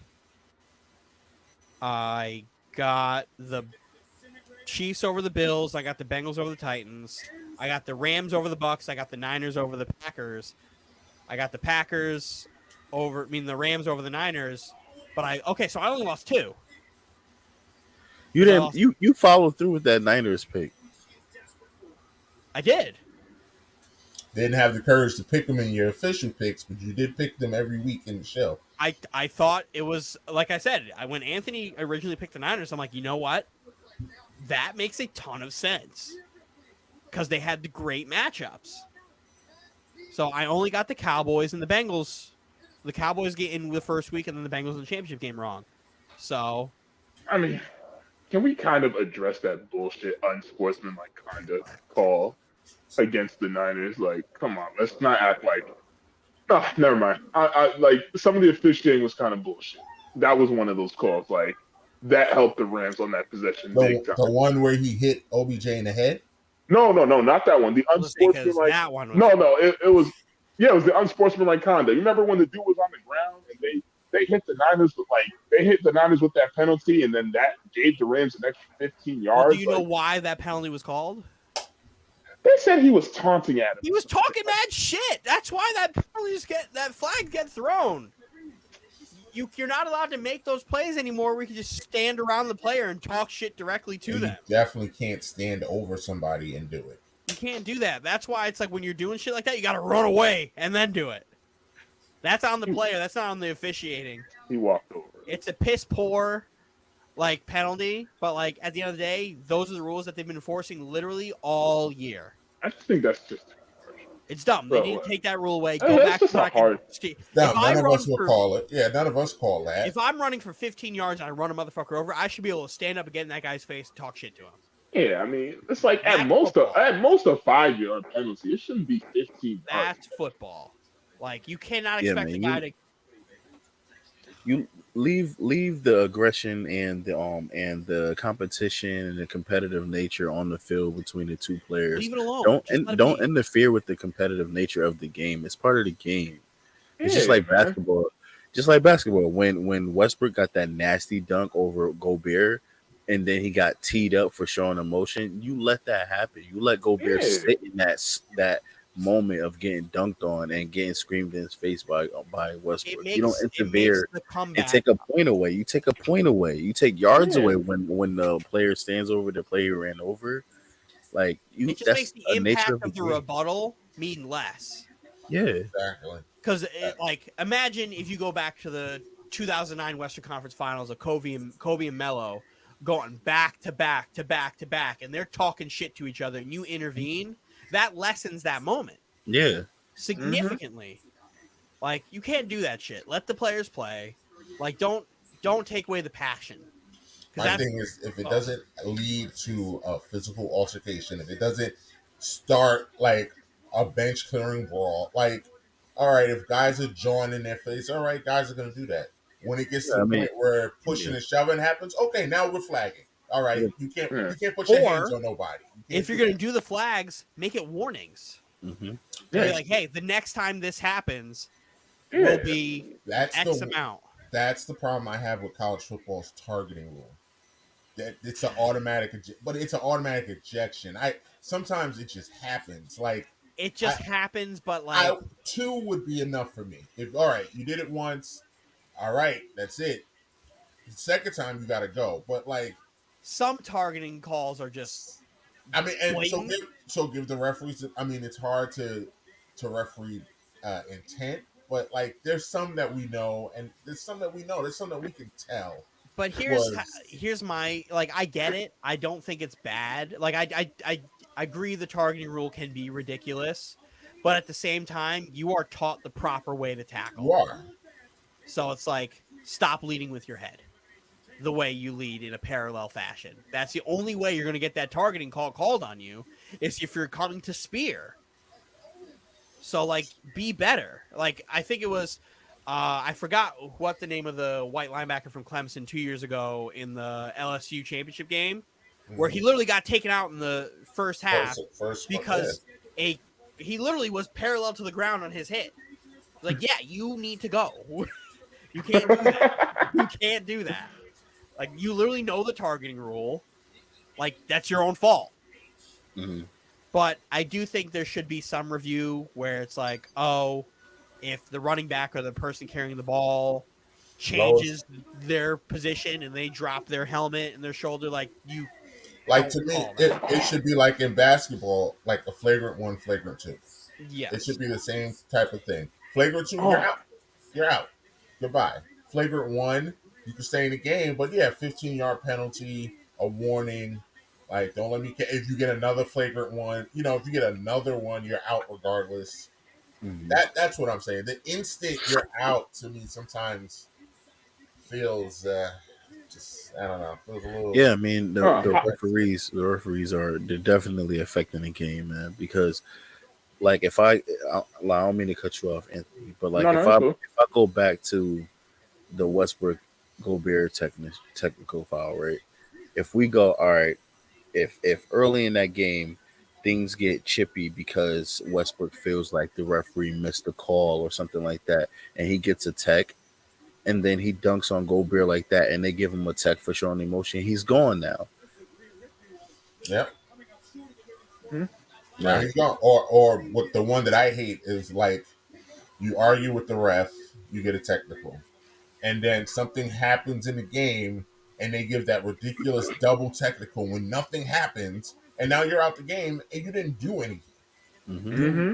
You were just there. Guilty by association. And you just got a double technical because The referees nowadays are so quick with that double technical. Just it's ridiculous. Yeah, man. And just for the NBA to come back the next day when the players appeal it to say, "Nah, you're right. You shouldn't have got that." Well, the whole game has been affected now.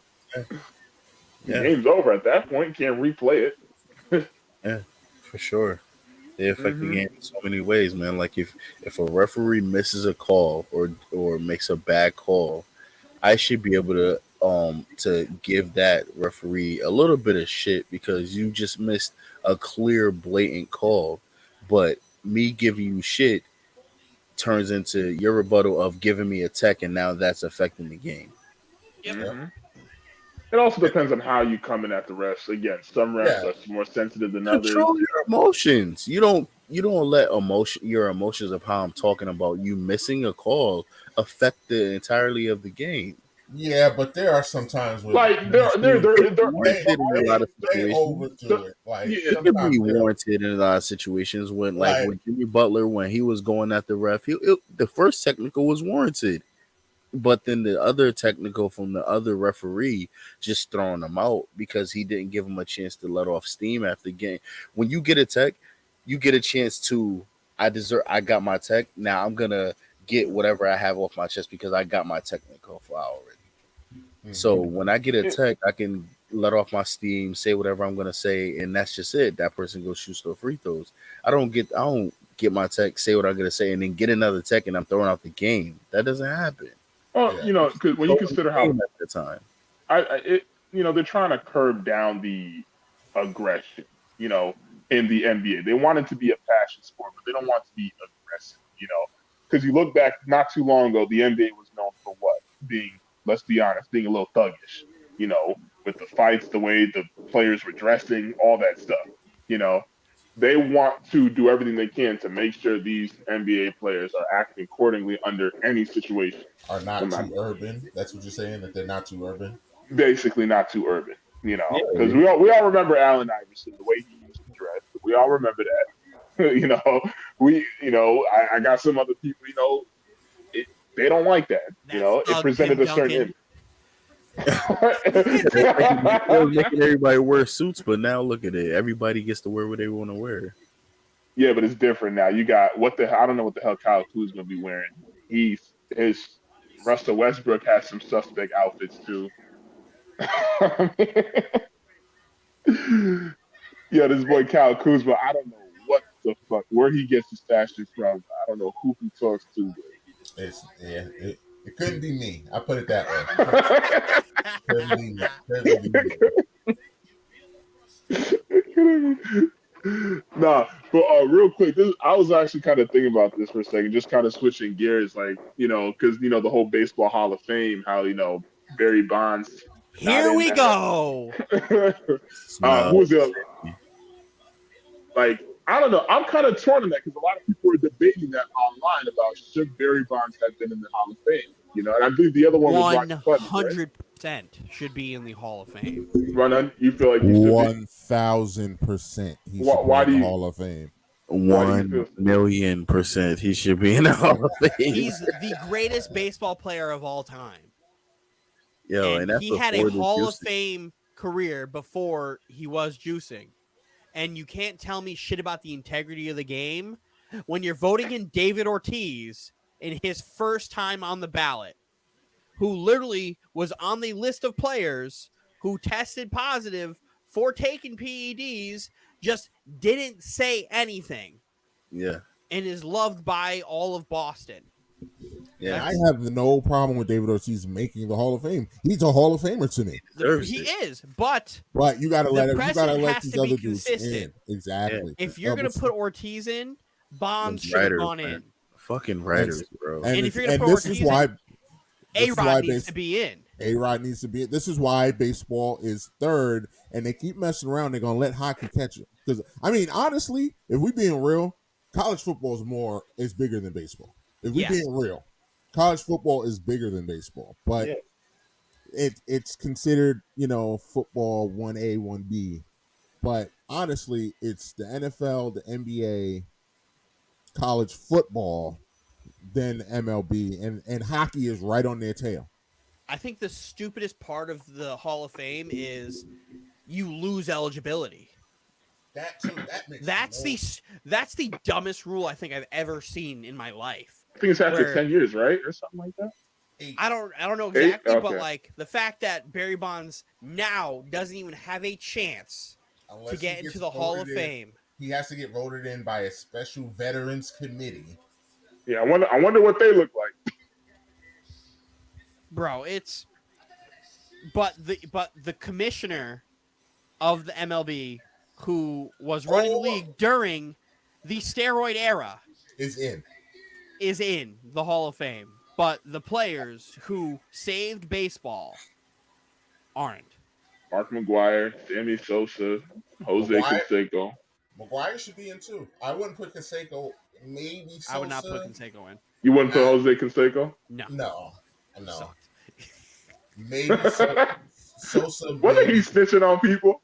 Yeah, that's Yeah. another reason you don't get it. The funny thing is, Canseco started all of this. Yeah, He started all of this. Yeah, I But remember playing backyard baseball. Just like, like God, man. Like, used to If- love having a. like it's so. Once I saw that Ortiz got in, I was like, we're really never You know gonna what get it is. Barry in. We're not gonna get A-Rod in. We're not They- gonna get This any is of how these guys who deserve to be in. this it's so crazy how dominant Bonds was, because I remember they played a clip not too long ago. I was watching a clip of bases were loaded and they walked Barry Bonds. I was like, Yeah. oh my, like Yeah. that's how feared he was at the plate. They're like, I don't even care if they score. We're gonna walk this motherfucker. Somebody listed a stat that said if you take away all of Barry Bonds' home runs, he still has a higher OPS than David Ortiz. Like, that's ridiculous. Mm-hmm. That's absolutely ridiculous. He's the single greatest baseball player ever. You cannot tell the story of baseball without Barry Bonds. Nope. And he's not in the Hall. It's the juicing that killed him. No, but it's not just the juicing. It was kind of like he was kind of flip flopping verbally as well. As far as the accusations and whatnot, that didn't do him any favors either. No, it was the steroids, but mainly he was an asshole to the writer. If he had never touched steroids, he still probably wouldn't have gotten it on his first try, because those writers hate him. They hate him, and they hate the fact that it's him that has the record. They hate it that it's Bonds, because they hate him. And the writers also hate A-Rod. They do. They don't like A-Rod either. Hate Oh A-Rod. no, they don't. So it's like, and everybody universally loves Ortiz. Yep. Yeah, Ortiz Universally is. loves Ortiz. So it's just like, But this is what I hate though, because you can say the same thing about football too. It's just how much reputation plays a part in getting into the Hall, and I don't like it. it is, but like, at least you don't lose eligibility. At Yeah. least down the road, we'd be able to get a guy who deserves to be in. Well, here's a question. If let's say you're a legend, and let's just say for whatever reason, hypothetically speaking, Tom Brady doesn't get in on his first try. He gets in on his 6th or 7th try. Would you still feel some type of way that Yes. it took you that long to get in? Yes. Yes. Because if I'm Tom Brady, I'm the greatest quarterback who's ever played the game of football. And I'm not going to sit here and say there's a chance that he doesn't get on the first ballot because of Deflategate and Spygate and all that stuff. But he'll still get in on his first try. And I think that's 100%er. But like, if there were anything that kept him out of that first try, I'm furious. I'm pulling what T.O. did. And I'm not going to Canton. I'm going to go and I'm going to have my own ceremony. I'm going to do everything by myself. Fuck the NFL. T.O. should have been in on his first try. First try. The fact that Chris Carter should have went in on his first ballot. When Chris Carter retired, he was like number 1 in catches and all sorts of shit. The fact that Tim Brown is still not in makes no sense. Like, the only thing that football slightly gets a pass is, which is also a stupid rule, is they limit how many people can get in each year. Yes. So that keeps some guys out, but that's a stupid rule too. But I mean, at least that, it's like you said, Dylan, it's not like they're never going to get in. It's just It's going to take a long time. It's going to take a while. You got to kind of play it. Especially with the guys who are being eligible now. But you also gotta consider some of the older guys. You know, it's like you're saying to yourself, "Damn, like I want to still be on this earth when they finally pick me." You know, like Absolutely. But when you have guys like Andre Johnson who are eligible for the Hall of Fame right now, and DeMarcus Ware, you're like, yeah, I kind of can't put guys over these two. Like, you really can't. And then you have my guy Devin Hester, who's a finalist. Who I think should be in. He should undoubtedly be in the Hall of Fame. There is nobody in the history of this game who had done what he's done better than him. Yep. He is the single greatest kick returner ever. He deserves to be in the Hall of Fame. There will never be another Devin Hester because they changed the rules because of him. Because of Devin Hester. Like, never will happen again. The opening kickoff in the Super Bowl gets returned for a touchdown. The by only Devin time Hester. it's ever The happened. only time it's ever happened. And it's him. And you knew that going into the game, and he still did it. Unbelievable. And I hate seeing these arguments. Some people on Facebook and stuff, they're like, oh, he was a terrible wide receiver. No. Yeah, great. Terrible wide receiver, but he is the GOAT at returning kicks and special teams. He is the GOAT. And Not a single person better. And if he was in today's NFL, he'd still be scary as hell. He'd be a monster because he'd be Tyreek Hill. He can't catch. He can't catch. But, Wildcat RPOs. Or running back. He'd be terrorizing. He'd be Cordell Patterson. He'd be terrorizing teams right now. They just couldn't figure out where to play him. Yeah. Because all he did in Chicago was just run go routes and nothing else. Mm-hmm. So they never really gave him a shot. But I got trivia. Let's hit the Dylan, hit the music. Music! This is going to be a fun one. I got a bunch of NBA nicknames. That's the name of the game this week. NBA nicknames. I put some easy ones. I put some difficult ones. Anthony, can you get 2 weeks in a row with you getting one answer right? He better. Patience. Better. Patience and focus. If he doesn't get at least 3, I'm going to be very upset. All right, we'll start with Michael this week because he's at the top. Michael, what NBA player went by the answer?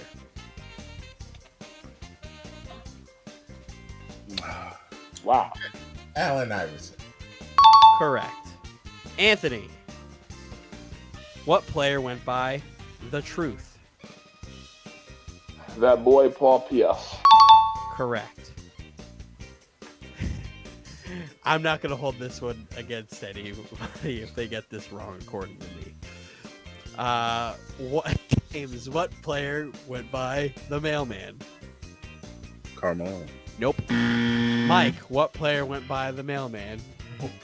What?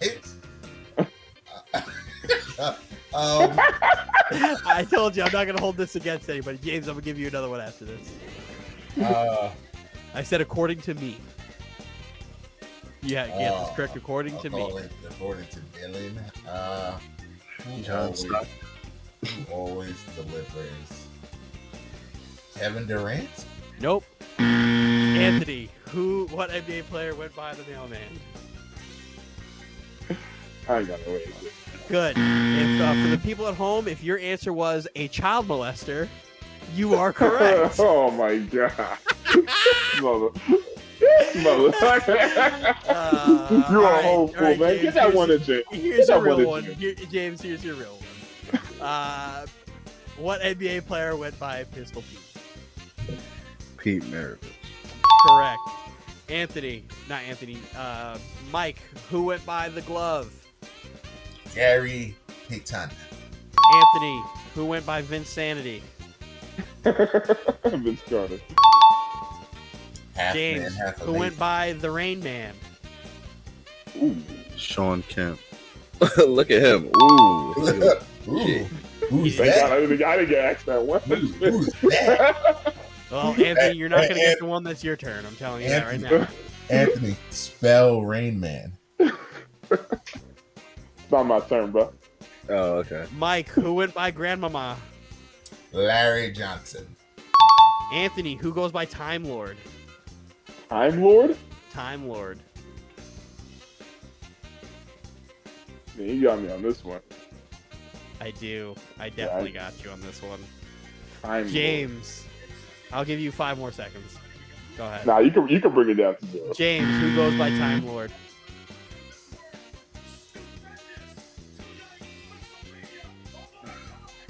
I'm being distracted by Mike's background. Mike's watching. Yeah, back like there. I'm hearing WrestleMania. Do you have an answer for me, James? 5 seconds. All right. Mike, do you have an answer for me? I actually do not. I don't know off the top of my head. Current Celtics big man, Robert Williams, Time Lord. Wow. You guys know why he's called Time Lord? Don't care. His rookie year, he never could come on time anywhere, so they said he operated on his own time. Doctor Who joke. Doctor Who joke. All right, Mike. Who? Oh wait, no, it would be James. Who was the garbage man? What? The garbage man. The garbage man. Yes. Who was the garbage? Who was the garbage man? Dennis Rodman. No. Mike, who was the garbage man?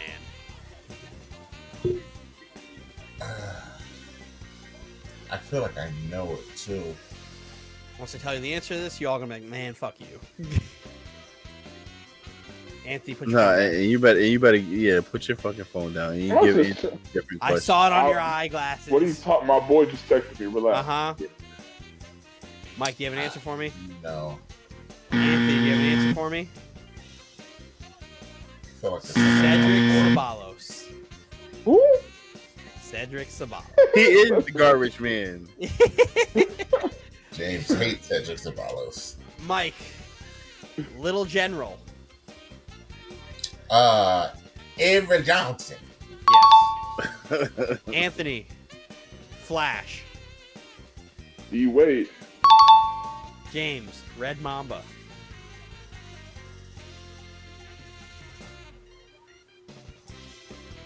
Brian Scalabrine. God, Incorrect. Mike,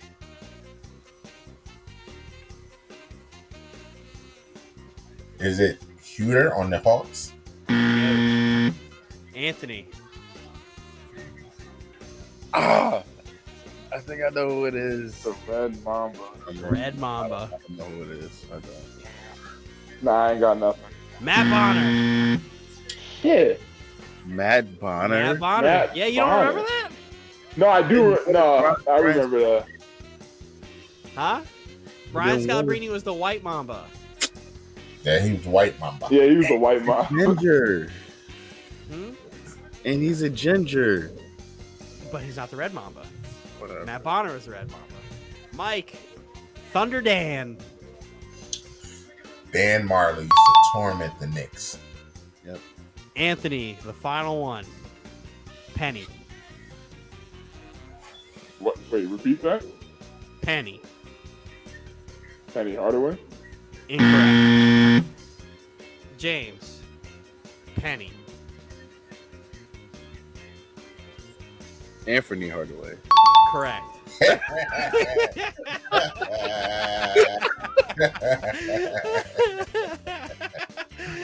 Oh, good job. I knew somebody was going to say Penny Hardaway for the answer.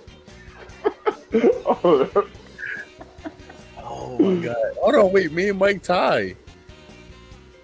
Did we? Did you guys tie? We tied. I think Mike has the win. I only got one. You only got one wrong. Yeah, you got 2 No. wrong. Mike got 2 wrong. Mike did not get 2 wrong. What the hell? He did not know Red Mamba, and he did not know That Garbage. was not his That question. was not No, my that, question, That sir. was your question. Just because you got it wrong don't affect my tally. But an answer came around to me that I ended up getting right too. That wasn't my question, like twice. Oh, hold up. You guys did tie then. What? I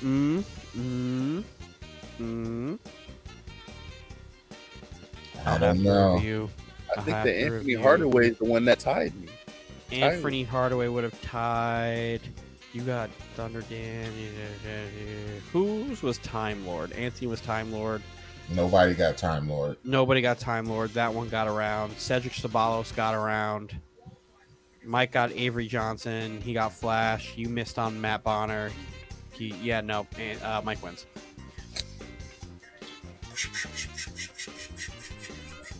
Shout out to Anthony, who wouldn't have known Rain Man. Still has to spell it. Anthony, spell Rain Man. huh? Spell Rain Man. The game's over. The game's over, bro. My face is still on the screen. The game's not over, and the music's still playing. So spell Rain Man. Trivia's done, bro.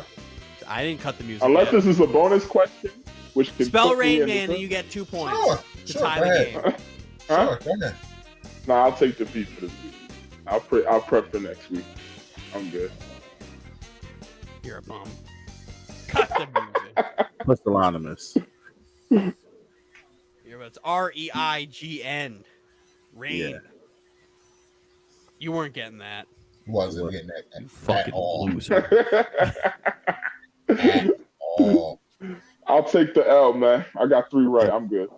And just for that, Super Smash Brothers. Knocked him off the edge. While we get Anthony back, let's just put up. We got a new video, fellas. We got new little thing to put up here for all our YouTube viewers. Ooh. Oh yeah. Yeah. Like, share, subscribe. and Ring that bell. hit that notification button. Get on. Hit that bell. I like that. Like a So Boomhauer from fucking King of the Hill. That's all. Get on, man. Hit that bell. we have come to the end of another great episode. Anthony, we will let you have the honors and lead off. All right. Like and subscribe. Speak on it podcast. Instagram, Twitter, Spotify. You know, we do this for y'all every week. You know, we try to do the best we can, and we love all y'all, or at least most of y'all. You know, follow me on Instagram, Enoch313. And yeah, you know, adios. Yeah, thanks. Dylan, go ahead, sir. Hit the music. Oh, God. We're out here. Podcast Poppy. Shout out to all the listeners. Like, subscribe, share, rate, leave comments. It's all wonderful. We all do great things. Appreciate every single one of you. JETS, Jets. Fuck Eminem. Fuck Karl Malone. Jeez. No, not fuck Eminem. I'm pretty sure I've made another group of people mad at me with the attacking of the verbal assault of Eminem, but I come in peace. And Jay-Z's better than Eminem, and Jay-Z's better than Tupac, and Jay-Z is great. I will not take any Hove slander. Y'all can verbally fight me. There will be no Hove slander on this podcast. Yes, there was. None. James? Man, you know, same as last week, man. Follow me on the socials, Instagram breezy__bills BILLZ, or on Twitter, that's breezy5x. Follow the podcast, listen to us, like and subscribe. We're on a few different platforms. Big Mike is gonna lay those out.